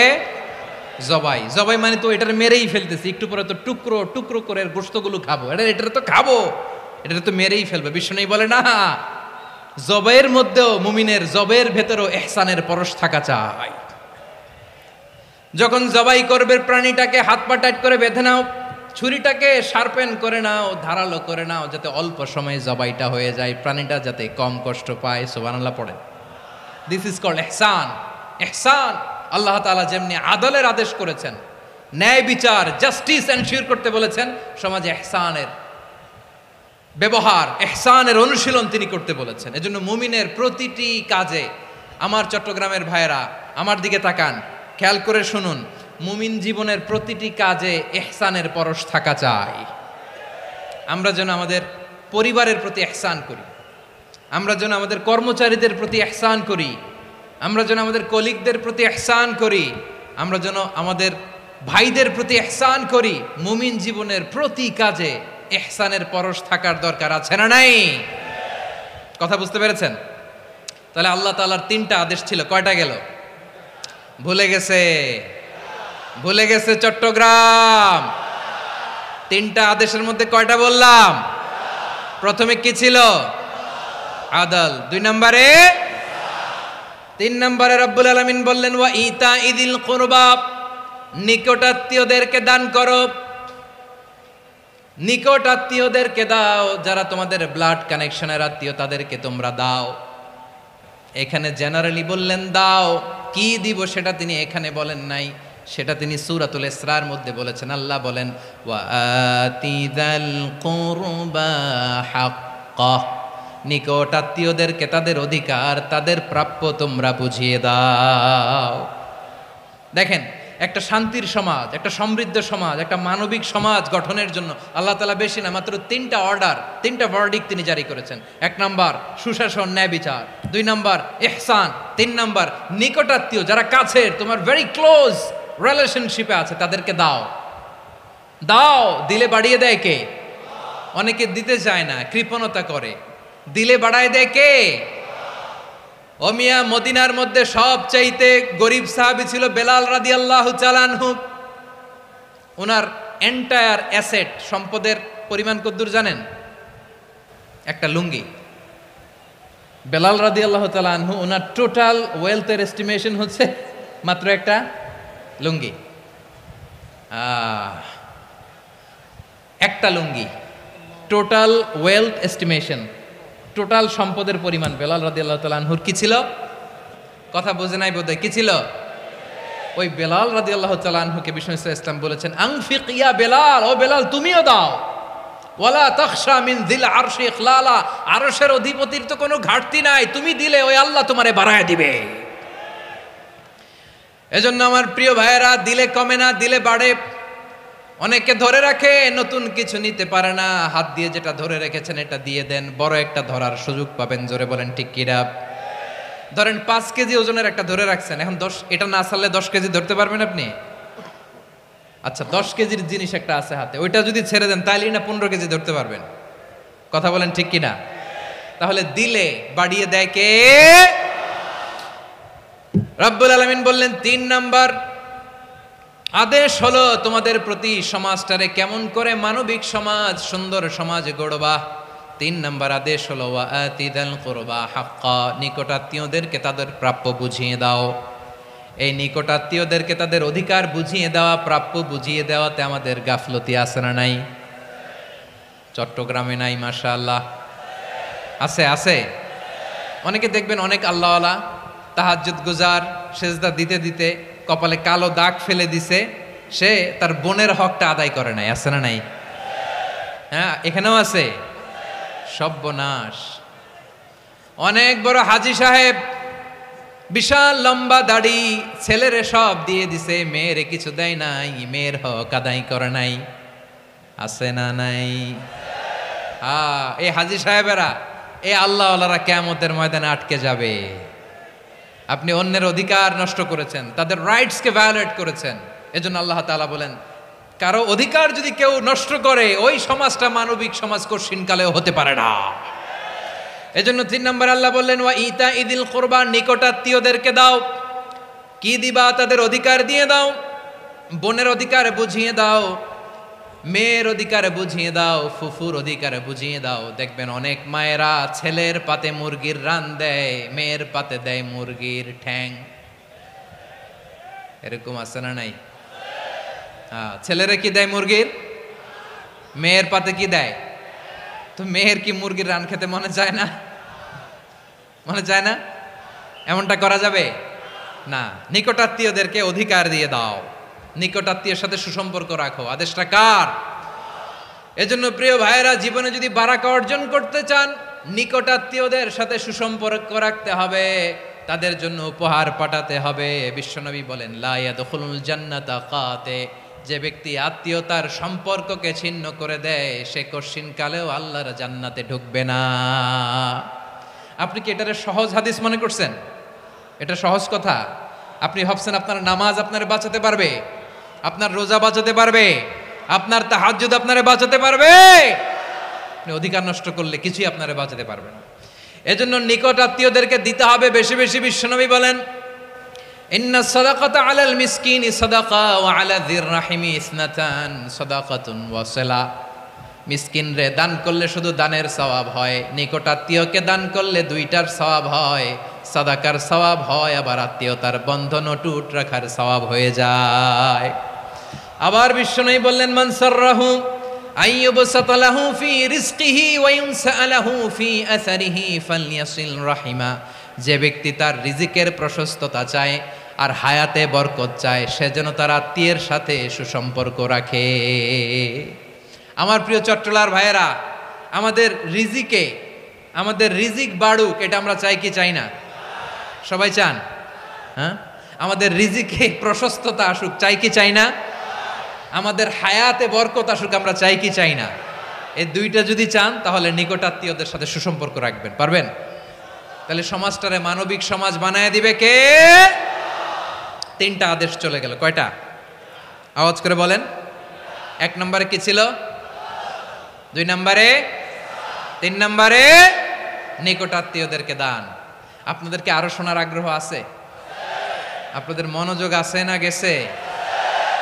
কষ্ট হচ্ছে না? আল্লাহ তাআলা 3টা জিনিসের যেমনি আদেশ করেছেন অনুরূপভাবে 3টা বিষয় তিনি বারণ করেছেন, নিষেধ করেছেন। ওগুলোর কাছেও যাওয়া যাবে। শুনবেন। রাব্বুল আলামিন বলেন, ওয়ায়ানহা আনিল ফাহশাই ওয়াল মুনকারি ওয়াল বাগি। আমি যেমনি 3টি বিষয়ে আদেশ করলাম অনুরূপভাবে 3টি বিষয়ে বারণ করলাম, নিষেধ করলাম। আমার 1 নাম্বার নিষেধাজ্ঞা হলো অশ্লীলতার প্রতি। ফাহশা, ওয়ায়ানহা আনিল ফাহশা, আল্লাহ তাআলা অশ্লীলতাকে নিষেধ করেছেন। কোন জিনিসকে? সবাই বলুন, কোন জিনিসকে? যত ধরনের, যত টাইপের, যত ক্যাটাগরির অশ্লীলতা হতে পারে সব অশ্লীলতাকে হারাম করেছেন কে? ফাহশা মানে কি? কথায়, কাজে, আচরণে, কমেন্ট, ফেসবুকের কমেন্টসে যত ধরনের নোংরামো আছে, যত ধরনের অশ্লীলতা আছে, এটাকে আরবিতে বলে ফাহশা। এটাকে কি বলে? রাব্বুল আলামিন বলেন, কুল ইন্নামা হাররামা রাব্বিয়াল ফাওয়াহিশা মা যাহারা মিনহা ওয়া মা বাতান। ও নবী, আপনি বলে দেন আমার রব প্রকাশ্য অপ্রকাশ্য, স্পষ্ট কিংবা অস্পষ্ট, দৃশ্যমান কিংবা অদৃশ্যমান সব অশ্লীলতাকে হারাম করেছেন। সব ধরনের অশ্লীলতা হারাম, সব ধরনের। আল্লাহ তাআলা আমাদেরকে অশ্লীলতা থেকে বাঁচান, অশ্লীলতা থেকে তিনি আমাদেরকে হেফাজত করুক। পড়েন আমিন। এবার বলেন, আমাদের সমাজে অশ্লীলতা আছে না নাই? চট্টগ্রামে নাই? আমি কই নাই, ওনারা বলে আছে। দেখছেন, আমি সামহাও বাঁচায় দেওয়ার ট্রাই করতেছি, ওনারা বলে আছে। অশ্লীলতা নানা ভাবে, নানা নামে, নানা মোড়কে আমাদের সমাজে আছে না নাই? সংস্কৃতির নামে, ফ্যাশনের নামে, বিনোদনের নামে, উপন্যাসের নামে, কনসার্টের নামে অশ্লীলতা আছে না নাই? আপনি দেখেছেন কনসার্টগুলোর অবস্থা? এই যে আতিফ আসলাম যে আসছে আমাদের দেশে, তারপর কে কে আসছে, আমাদের তরুণ তরুণীরা, আমাদের যুবক যুবতীরা, আমাদের জেনজিরা, কি অবস্থা ওইখানে? হ্যাঁ, কি অবস্থা? কে বাঁচাবে ওদের? কে রক্ষা করবে ওদের ইমানের, ওদের চরিত্রের হেফাজতের গ্যারান্টি কে দিবে? কনসার্টের নামে অশ্লীলতা আছে না নাই? ছেলে মেয়ে একে অপরকে জড়ায় ধরতেছে, একে অপরকে চুমু খাচ্ছে প্রকাশ্যে, দিবালোকে, গণমানুষের সামনে। আল্লাহ তাআলা এই অশ্লীলতা থেকে আমাদেরকে বেঁচে থাকতে বলেছেন, বেঁচে থাকতে বলেছেন। রূপালী জগতের নামে অশ্লীলতা আছে না নাই? এই টার্মটা আপনারা জানেন না? রূপালী জগৎ কি জগৎ? আসলে কি রূপালী জগৎ না অন্ধকার জগৎ? আমার বোনেরা, আপনাদেরকে যে কি বলে তারা বুঝায়, রূপালী জগৎ শুনেই আপনি ভরকে যাবেন না। রূপালী জগতে যে নারী যত বেশি উলঙ্গ সে নাকি তত বেশি সাহসী। জানেন, বলে এটা একটা সাহসী নারী, খুব সাহসী পদক্ষেপ তার। যত বেশি শরীর থেকে কাপড় নামাতে পারবে, যত বেশি বস্ত্রহীন হয়ে নিজেকে প্রেজেন্ট করতে পারবে, সে নাকি তত বেশি সাহসী। আমার চট্টলার ভাইয়েরা, শয়তানের প্রথমে এজেন্ডা ছিল বনি আদমকে বস্ত্রহীন করা। সে আদম এবং হাওয়া আলাইহিস সালামকে নিষিদ্ধ গাছের ফল খাইয়ে তাদেরকে বস্ত্রহীন করেছে। এই জামিনেও সে আমাদেরকে বস্ত্রহীন করতে চাইবে। এই রূপালী জগতের নামে তারা এটা করে। আমার প্রিয় বোনেরা, আপনি জানেন না আপনার দাম কত। ওরা আপনাদেরকে বিজ্ঞাপনের সস্তা পণ্য বানাতে চায়। ওরা আপনাদেরকে ওদের ভোগের লিপসার টুলস বানাতে চায়। ওরা আপনাদেরকে দিয়ে ওদের খায়েশ পূরণ করতে চায়। এটা আপনাদের জন্য মোটেও ডিগনিটি নয়, এটা আপনাদের জন্য সম্মান নয়। আপনার সম্মান শালীনতায়, আপনার সম্মান হেজাবে, আপনার সম্মান ভদ্রতায়, আপনার সম্মান আপনার ডিসেন্ট পোশাকে। পোশাক বলে দেয় এই নারীটা ভদ্র না অভদ্র। পোশাক বলে দেয় এই মেয়েটা কোন ঘরের মেয়ে। আওয়াজ করে বলেন ঠিক কিনা? আপনি জানেন না, আপনার এই সস্তা পণ্য বানায়, ভোগের পণ্য, বিলবোর্ডে আপনাকে উলঙ্গ করে উপস্থাপন করে। এই অশ্লীলতার সাথে ইসলামের কোনো সম্পর্ক।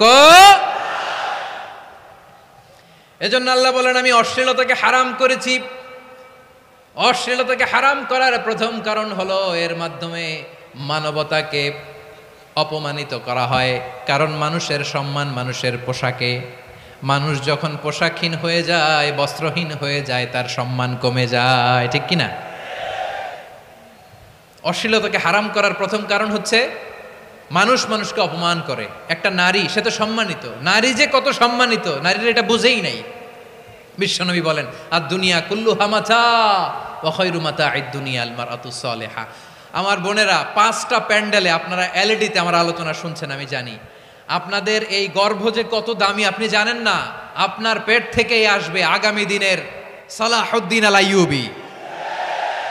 আপনার পেট থেকেই আসবে অনাগত দিনের ইমাম মাহদী আল মুনতাজার। আপনার পেট থেকেই আসবে অনাগত দিনের ফয়সাল, ওয়াসিম, মুগ্ধ, আবু সাইদের মতো বীর যোদ্ধা।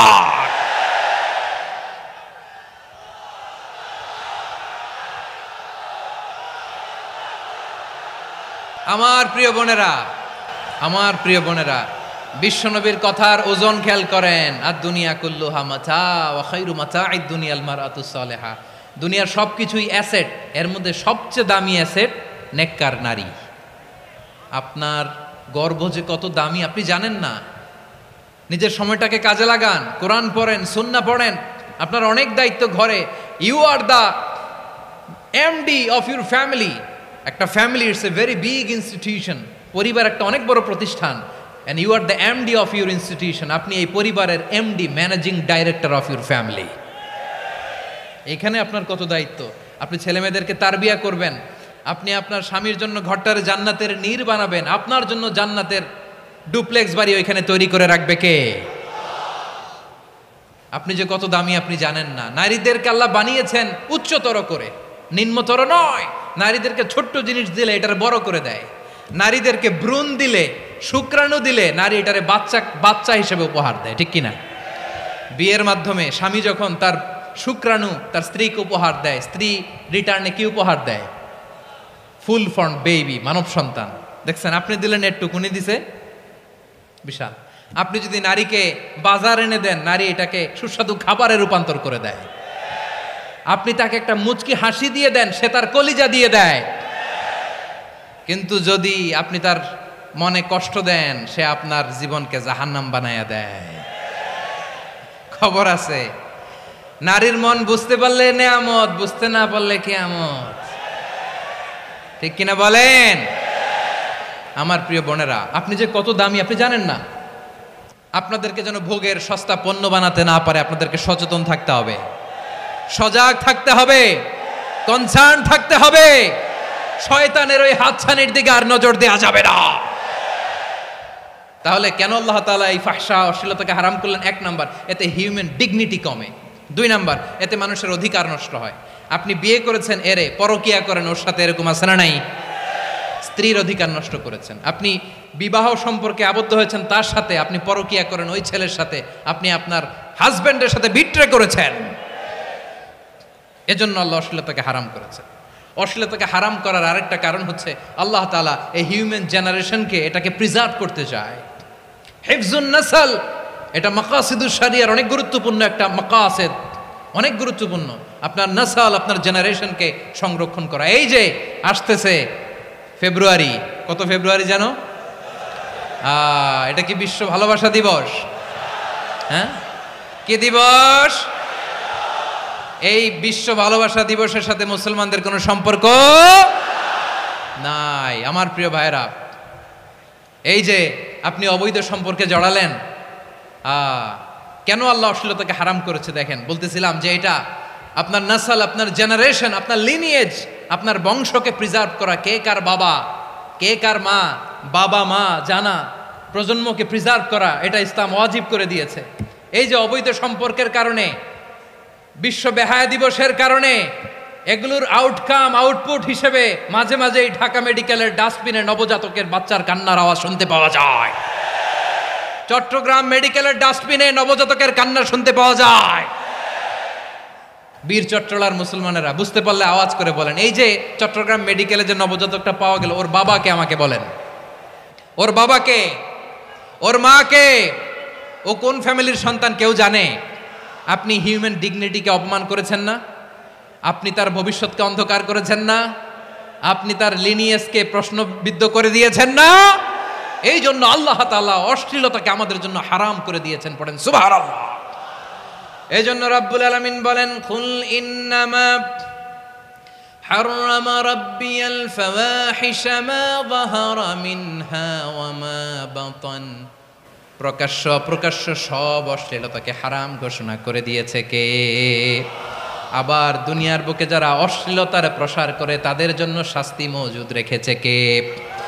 রব্বুল আলামিন বলেন, ইন্নাল্লাযীনা ইউহিব্বুনা আন তাশিআল ফাহিশাতু ফিল্লাযীনা আমানু লাহুম আযাবুন আলীমুন ফিদ দুনিয়া ওয়াল আখিরাতি ওয়াল্লাহু ইয়ালামু ওয়া আনতুম লা তা'লামুন। নিশ্চয়ই যারা বিশ্বাসীদের মাঝে অশ্লীলতার প্রচার প্রসার করতে চায় তাদের জন্য আমি মর্মন্তুদ শাস্তি প্রস্তুত করে রেখেছি, দুনিয়াতেও রেখেছি, আখিরাতেও রেখেছি। ঘোষণাটা কার? যারা এই নাটকের নামে, সিনেমার নামে, রূপালী জগতের নামে, মুভির নামে, ওটিটি প্ল্যাটফর্মের নামে আমার সমাজে অশ্লীলতা ছড়াতে চায় তাদের জন্য কঠিন মর্মন্তুদ শাস্তি মজুদ রেখে দিয়েছে কে? ও আমার বোনেরা, এখনো আপনি জাগবেন না? এখনো আপনার চিন্তার দুয়ারে এখনো নাড়া পড়ে নাই? ওরা আপনাকে উলঙ্গ বানাতে চায়, ওরা আপনাকে আইটেম গার্ল বানাতে চায়। এজন্য ইসলাম অশ্লীলতাকে হারাম করেছে। হারাম। ইসলাম বলেছে যোজন যোজন দূরে থাকো, ওরা বলে না কাছে আসো, কাছে আসার গল্প, ক্লোজ আপ ওয়ান, কাছে আসার গল্প আছে না নাই? চট্টগ্রামে তো এগুলো নাই মাশাআল্লাহ। হ্যাঁ, এখানেও আছে ক্লোজ আপ ওয়ান, কাছে আসার গল্প। আল্লাহ বলেন ওয়ালা তাকরাবুজ জিনা, কাছেও এসো না, জিনা থেকে যোজন যোজন কিলো দূরে থাকো, ওরা বলে কাছে আসার গল্প। আমার বীর চট্টলার ভাইয়েরা, কাছে আসতে হলে আমরা কোরআনের কাছে আসব, কাছে আসতে হলে নবীর কাছে আসব, কাছে আসার গল্প হবে আমার রবের কাছে আসার গল্প। চিল্লায় বলো ঠিক কিনা?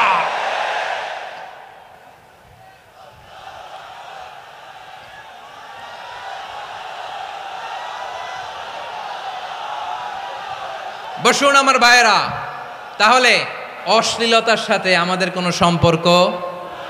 সবাই বলতে পারেননি, আওয়াজ করে বলুন, অশ্লীলতার সাথে আমাদের কোনো সম্পর্ক? আমরা এই সমস্ত ক্লোজ আপ ওয়ান, কাছে আসার গল্পের প্রোগ্রামে যাব? আমরা কোন ধরনের অশ্লীল কন্টেন্ট সোশ্যাল মিডিয়ায়, টিভিতে দেখব? রব্বুল আলামিন বলেন ওয়ায়ানহা আনিল ফাহশাই ওয়াল মুনকারি ওয়াল বাগি তিনটা জিনিসকে আমি নিষিদ্ধ করলাম। এক নাম্বার হলো ফাহশা, অশ্লীলতা। দুই নম্বরে হলো মুনকারের সমস্ত মন্দ কাজ। আপনাদের মনোযোগ আছে না? শেষ করে দিব? আর 2-1 মিনিট শুনবেন? আচ্ছা বলি তাহলে, আরো 2-1 মিনিট। তাহলে নিষেধাজ্ঞা জারি করেছেন তিনটা জিনিসের উপর। এক নাম্বার কি? ফাহশা, অশ্লীলতা। দুই নাম্বার মুনকার, মানে হচ্ছে যত মন্দ কাজ, খারাপ কাজ, বাজে কাজ, এটার বলে মুনকার। এটার কি বলে? আপনারা পড়ছেন না, তা'মুরুনা বিল মা'রুফি ওয়া তানহাউনা আনিল মুনকার। ভালো কাজের আদেশ, সৎ কাজের আদেশ, অসৎ কাজের নিষেধ। মুনকার, মুনকার হচ্ছে মানুষের স্বাভাবিক বিবেকবোধ যেটাকে খারাপ বলে, ওইটাই মুনকার। পৃথিবীর সব আসমানি গ্রন্থ যেটাকে খারাপ বলেছে, মানুষের স্বাভাবিক বিবেকবোধ যেটাকে খারাপ বলেছে, এগুলো সব মুনকার। যেমন ইফটিজিং, এটা কি ভালো না খারাপ? মজুদদারি, খাদ্যে ভেজাল দেওয়া, ওজনে কম দেওয়া, মাছে ফরমালিন মিশানো, চাঁদাবাজি, টেন্ডারবাজি, দখলবাজি, এগুলো আমাদের স্বাভাবিক বিবেকেই বলে এগুলো খারাপ, এগুলো হচ্ছে মুনকার। আল্লাহ তাআলা এই মুনকার থেকে আমাদেরকে বেঁচে থাকতে বলেন, আর শয়তান এই মুনকারের প্রতি আমাদেরকে উদ্বুদ্ধ করে।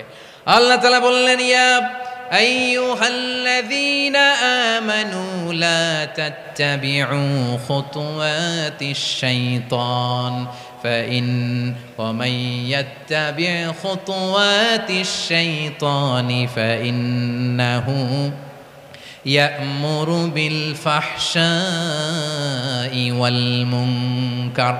আল্লাহ বললেন, ও আমার গোলামেরা শোনো শোনো, ও আমার বিশ্বাসী বান্দারা খবরদার, তোমরা কশিনকালেও শয়তানের পদাঙ্ক অনুসরণ করবে না, কারণ শয়তান তোমাদেরকে অশ্লীলতা এবং মন্দ কাজের দিকে উদ্বুদ্ধ করে। আমাদের কাজ হচ্ছে শয়তান আমাদেরকে যেদিকে নিতে চায় আমরা তার উল্টা দিকে যাব, ঠিক কিনা বলে? শয়তান এই মন্দ কাজকে আমাদের কাছে বিউটিফাই করে, চাকচিক্যময় করে আমাদের সামনে উপস্থাপন করে। এজন্য আল্লাহ বলেন মুনকারকে থামাতে হবে, মুনকার প্রতিরোধ করতে হবে। মুনকার প্রতিরোধের দায়িত্ব শুধু আমাদের নাকি? শুধু আপনার খতিব সাহেবের, ইমাম সাহেবের, নাকি মুসলিম উম্মার সবার? আওয়াজ করে বলুন, মুনকার, অসৎ কাজ প্রতিরোধের দায়িত্ব কার? রাব্বুল আলামিন বলেন, কুনতুম খায়রা উম্মাতিন উখরিজাত লিন-নাসি তা'মুরুনা বিল মা'রুফি ওয়া তানহাউনা আনিল মুনকার। তোমাদেরকে শ্রেষ্ঠ জাতি করে জমিনের মধ্যে আবির্ভূত করা হয়েছে, যাতে করে তোমরা জমিনের ভেতরে সৎ কাজের আদেশ করতে পারো আর অসৎ কাজের নিষেধ করতে পারো।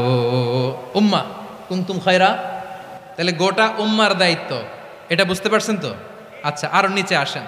এরপরে আল্লাহ বললেন, শুধু উম্মা না, এই জমিনের রাজত্ব আমি যাদের হাতে দেই, এই জমিনের মালিক আমি যাদেরকে বানিয়ে দেই, যাদেরকে আমি সরকারের দায়িত্ব দেই, তাদেরকেও মুনকার প্রতিরোধের দায়িত্ব দিয়েছে কে? আল্লাহ বলেন, যারা ক্ষমতার মসনদে বসেছে তাদেরকে 4 দফা কর্মসূচি আমি আল্লাহ দিলাম। আওয়াজ করে বলেন, কয় দফা? আল্লাহ বলেন, আল্লাযীনা ইম্মাক্কান্নাহুম ফিল আরদি আকামুস সালাতা ওয়া আতাউয যাকাতা ওয়া আমারু বিল মা'রুফি ওয়া নাহাউ আনিল মুনকার ওয়ালিল্লাহি আকিবাতুল উমুর। যারা এই জমিনের উত্তরাধিকার হয়েছে তারা 4 দফা কর্মসূচি নিয়ে সামনে আগাবা। সালাত কায়েম করবা, যাকাত আদায় করবা, সৎ কাজের আদেশ দিবা, অসৎ কাজ থেকে মুনকার প্রতিরোধ করবা। আদেশটা কার? আমার প্রিয় চট্টলার ভাইয়েরা, পুরো উম্মার দায়িত্ব মুনকার প্রতিরোধ করা, সরকার প্রধানের দায়িত্ব মুনকার প্রতিরোধ করা। এরপর আল্লাহ বলেন, প্রতিটা ফ্যামিলির যিনি প্রধান, সিইও, বাবা, প্রত্যেক বাবারও দায়িত্ব এই মুনকার প্রতিরোধ করা। আওয়াজ করে বলেন ঠিক কিনা? যেমনটি সাইয়েদনা লুকমান আলাইহিস সালাম ওনার কলিজার টুকরা সন্তানকে আদেশ করেছেন, ইয়া বুনাইয়া আকিমিস সালাতা ওয়া'মুর বিল মা'রুফি ওয়ানহা আনিল মুনকার। পড়েন সুবহানাল্লাহ। বাবা ছেলেকে সবক দিচ্ছে। কে সবক দিচ্ছে? কাকে? লুকমান আলাইহিস সালাম ছেলেকে বলতেছে, ওরে আমার কলিজার টুকরা সন্তান, ওরে আমার বাছা, নামাজ কায়েম করবা, সৎ কাজের আদেশ দিবা, আর মুনকার প্রতিরোধ করবা, অসৎ কাজ, সমাজ থেকে খারাপ কাজকে ঝেঁটে বিদায় করে দিবা। তাহলে দেখেন আমি স্টেপ বাই স্টেপ নামলাম। পুরা উম্মার দায়িত্ব, জমিনের উত্তরাধিকারী আল্লাহ যাদেরকে বানিয়েছেন সরকার, তাদের দায়িত্ব, প্রতিটি ফ্যামিলির প্রধানের দায়িত্ব। এরপরে বিশ্বনবী বলেন সচেতন প্রতিটি মুসলিমের দায়িত্ব সমাজ থেকে মুনকারকে উৎখাত করা। বিশ্বনবী বলেছেন মান রাআ মিনকুম মুনকারান ফালিয়ুগাইয়িরহু বিয়াদিহি ফাইন লাম ইয়াস্তাতি ফাবিলিসানিহি ওয়া ইন লাম ইয়াস্তাতি ফাবিকলবিহি ওয়া যালিকা আযআফুল ঈমান। সমাজে যে মুনকার দেখবে, খারাপ কাজ দেখবে, সে যেন হাত দিয়ে সেটাকে থামায়। কি দিয়ে? আপনাদের তো হাত নাই না? হাত আছে, হাত আছে। ওরা যেই হাত দিয়ে অন্যায় করে ওইটা প্রতিরোধের জন্য আমাদেরও হাত আছে না নাই? থামাতে হবে, থামাতে হবে।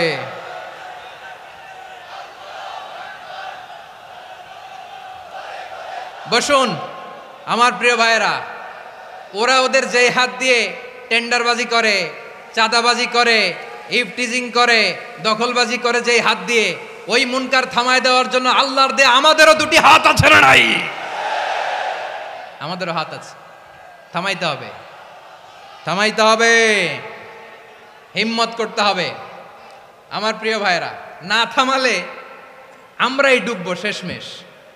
আমাদের বাঁচার জন্য হইলেও থামাইতে হবে। রব্বুল আলামিন বলেন ওয়াত্তাকু ফিতনাতাল লা তুসিবান্নাল্লাযীনা যালামু মিনকুম খাসসা।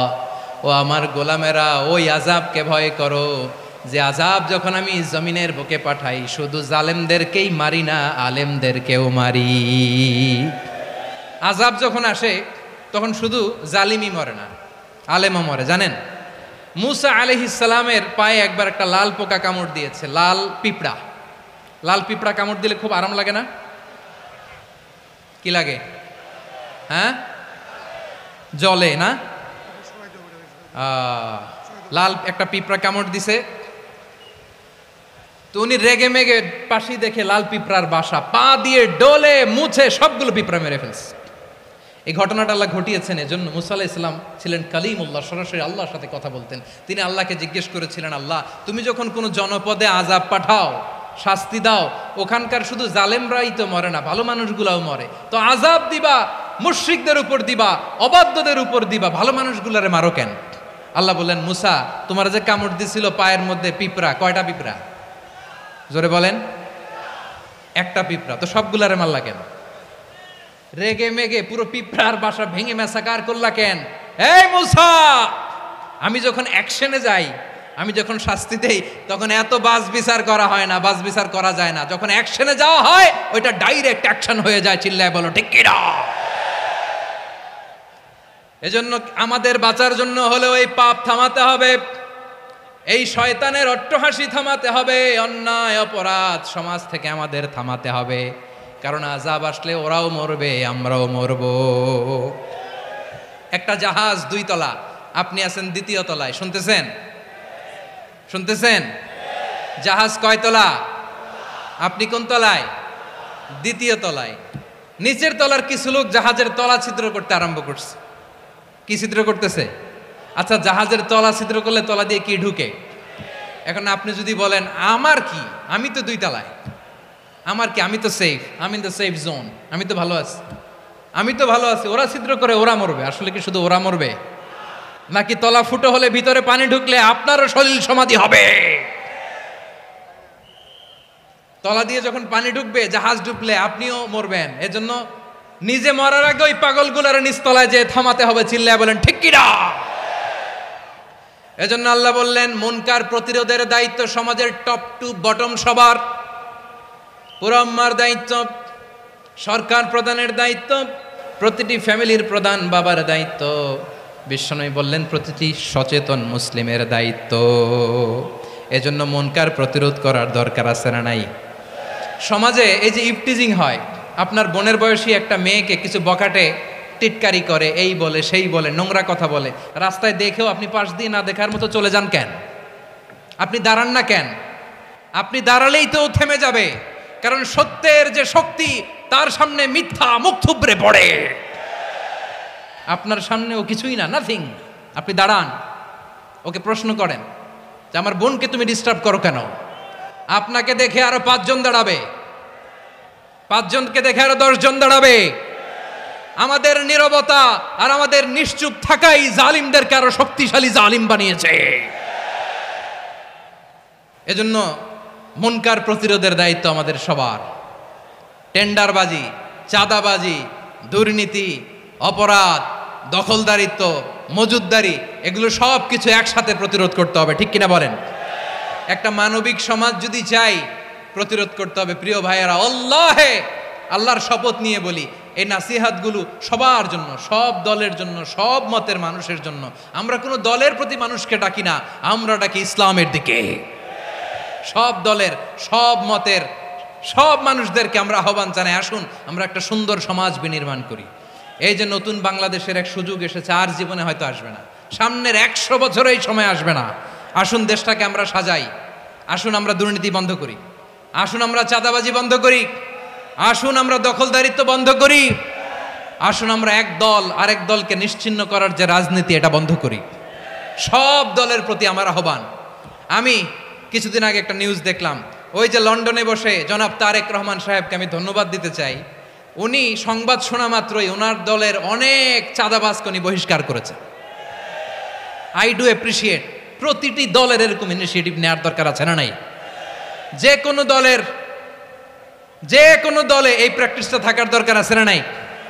চাঁদাবাজদের সাথে আপনারা নিজেদেরকে মুক্ত ঘোষণা করবেন যে এরা আমার দলের কর্মী হতে পারে না।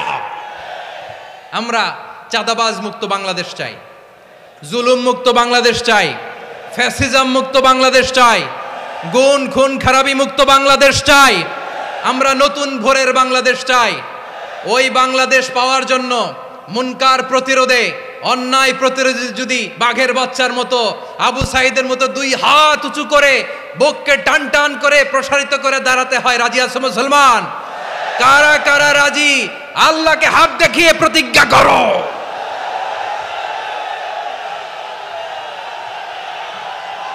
রাব্বুল আলামিন বলেন, ওয়ায়ানহা আনিল ফাহশাই ওয়াল মুনকারি ওয়াল বাগি ইয়াইযুকুম লাআল্লাকুম তাযাক্কারুন। বসুন। আল্লাহ বললেন, আমি অশ্লীলতাকে নিষেধ করি, আমি সব ধরনের মন্দ কাজকে নিষিদ্ধ করি, সব শেষে আমি সীমা লঙ্ঘনকে তোমাদের জন্য নিষিদ্ধ করি। আলোচনা মনে আছে তো? না ভুলে গেছেন? নিষিদ্ধ করেছেন কয়টা জিনিস? 1 নম্বরে অশ্লীলতা, 2 নম্বরে মুনকার তথা সব মন্দ কাজ, 3 নম্বরে আল বাগি, সীমা লঙ্ঘন, ক্রসিং দ্য লিমিট। সীমা লঙ্ঘন করা ভালো না। We all should know our limits. চিল্লায় বলেন ঠিক কিনা? একই আয়াতে আল্লাহ বললেন, কুল ইন্নামা হাররামা রাব্বিয়াল ফাওয়াহিশা মা যাহারা মিনহা ওয়া মা বাতানা ওয়াল ইসমা ওয়াল বাগিয়া বিগাইরিল হক। অন্যায়ভাবে যে অবাধ্য হয়, যে সীমা লঙ্ঘন করে, তাদেরকেও আমি এটা হারাম করে দিলাম। সীমা লঙ্ঘন করা হারাম, সীমা লঙ্ঘন করা হারাম। আল্লাহ বারবার আমাদেরকে ওয়ার্নিং দেয়। যখন আমরা থামি না তখন আল্লাহ ধরে, আর যখন ধরে তখন ছাড়ে না। ধরে না, ধরলে আল্লাহ। ফেরাউনকে কিন্তু হুট করে ধরে নাই, আপনারা জানেন 9 বার ওয়ার্নিং দিয়েছে। ফেরাউনকে আল্লাহ তাআলা ওয়ার্নিং দিয়েছিল কয়বার? বীর চট্টলার বীর সেনানীরা আওয়াজ করে বলেন, ফেরাউনকে ধরার আগে ওয়ার্নিং দেওয়া হয়েছিল কয়টা? রব্বুল আলামিন বলেন, ওয়ালাকাদ আতাইনা মূসা 9 আয়াতিন বাইয়িনাত। 9টা মুআজিজা দেখিয়েছি। 1 2 3 বারবার এইভাবে রিমাইন্ডার, ওইভাবে রিমাইন্ডার, এইভাবে নাসিহাত, ওইভাবে দাওয়া। ফাকুলা লাহু কাওলান লাইয়িনা, নরম করে বলো, সফট করে বলো, যত ওয়ে হতে পারে দাওয়া মেথডোলজির। মূসা আলাইহিস সালামের সব অ্যাপ্লাই শেষ। 10ম বারে যে আল্লাহ ধরছে, 10ম বারে যে ধরেছে। এজন্য আল্লাহ বলেন, আমি সীমালঙ্ঘনকে পছন্দ করি না। কোরআনের অন্য আয়াতে বাগীকে বলা হয়েছে আল ইতিদা। সীমালঙ্ঘন যারা করে তাদেরকে আল্লাহ বলেছেন মুতাদিন।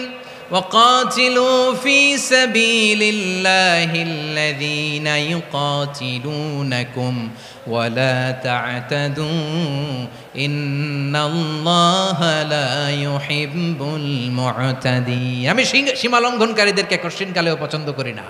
আমরা যেন সীমা লঙ্ঘন না করি, রাজি আছেন তো? যে কোনো ক্ষেত্রে ইবাদতে যেন সীমা লঙ্ঘন না করি।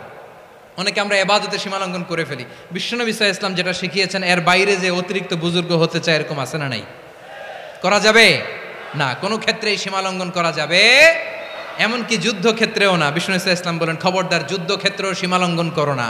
কি সুন্দর ইসলাম আমরা পেয়েছি। বিশ্বনবী বলেন খবরদার যুদ্ধের ময়দানে কোনো নারীর গায়ে হাত তোলো না, কোনো শিশুর গায়ে হাত তোলো না, কোনো গবাদি পশু হত্যা করো না, কোনো শস্যক্ষেত্র ধ্বংস করো না, ইবাদতরত অন্য ধর্মের কোনো সন্ন্যাসীর গায়ে হাত তোলো না। বলেন সুবহানাল্লাহ। তাহলে আমরা সীমা লঙ্ঘন করতে পারবো? প্রিয় ভাইরা, একটা সুখী সমৃদ্ধ শান্তির সমাজ, মানবিক সমাজ যদি আমরা গঠন করতে চাই, আমাদের আল্লাহর দেয়া কয়টা আদেশ মানতে হবে বলেন দেখি? সবাই বলেন কয়টা? আর বেঁচে থাকতে হবে কয়টা জিনিস থেকে? আওয়াজ করে বলেন কয়টা?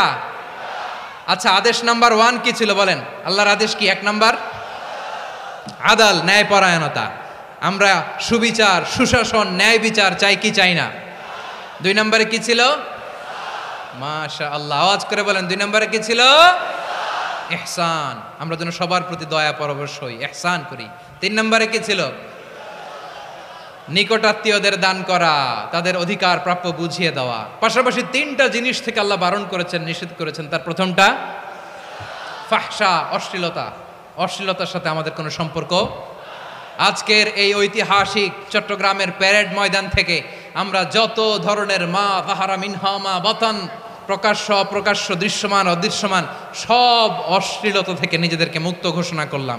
অশ্লীলতাকে আমরা না বলে দিলাম। আওয়াজ করে সবাই বলুন নো। অশ্লীলতার সাথে আমাদের কোনো সম্পর্ক। 2 নম্বর নিষেধাজ্ঞা কি ছিল? আল মুনকার, সমাজের যত মন্দ কাজ এগুলোকে আমরা প্রতিরোধ করব। রাজি আছেন তো সবাই? 3 নম্বরে আল বাগি, সীমালঙ্ঘন। কোন মুসলিম সীমালঙ্ঘন করে না, এমনকি যুদ্ধক্ষেত্রেও না। আওয়াজ করে বলেন ঠিক কিনা? রব্বুল আলামিন শেষে বললেন ইয়াইদুকুম লাআল্লাকুম তাযাক্কারুন। আল্লাহ তোমাদেরকে উপদেশ দেন যাতে তোমরা শিক্ষা গ্রহণ করো। আমরা উপদেশ দিব, আমরা জোর করে কাউরে কিছু মানাতে চাই না। লা ইকরাহা ফিদ্দিন ওয়া যাক্কির ফা ইন্না যিকরা তানফাউল মুমিনিন। উপদেশ দিলে এটা মুমিনদের কাজে দেয়। লাস্তা আলাইহিম বিমুসাইতির ইন্নামা আনতা মুযাক্কির। নবী হে, আপনি রিমাইন্ডার দাতা, আপনি উপদেশ দিবেন। আমরাও বিশ্বনবীর এই হাদিসগুলো থেকে, কোরআনের আয়াত থেকে রিমাইন্ডার, এই কথামালা, বাণীবাহক হিসেবে এই বাণীগুলো আপনাদের সাথে কাছে পৌঁছে দিলাম।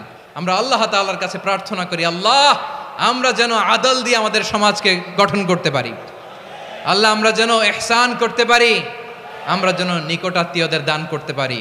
আল্লাহ যত ধরনের অশ্লীলতা, অনাচার, মন্দ কাজ, সীমালঙ্ঘন, অবাধ্যতা থেকে যেন আমরা বেঁচে থাকতে পারি। আল্লাহ তাআলা আমাদের সবাইকে কথাগুলো বোঝার ও আমল করার তৌফিক দান করুক।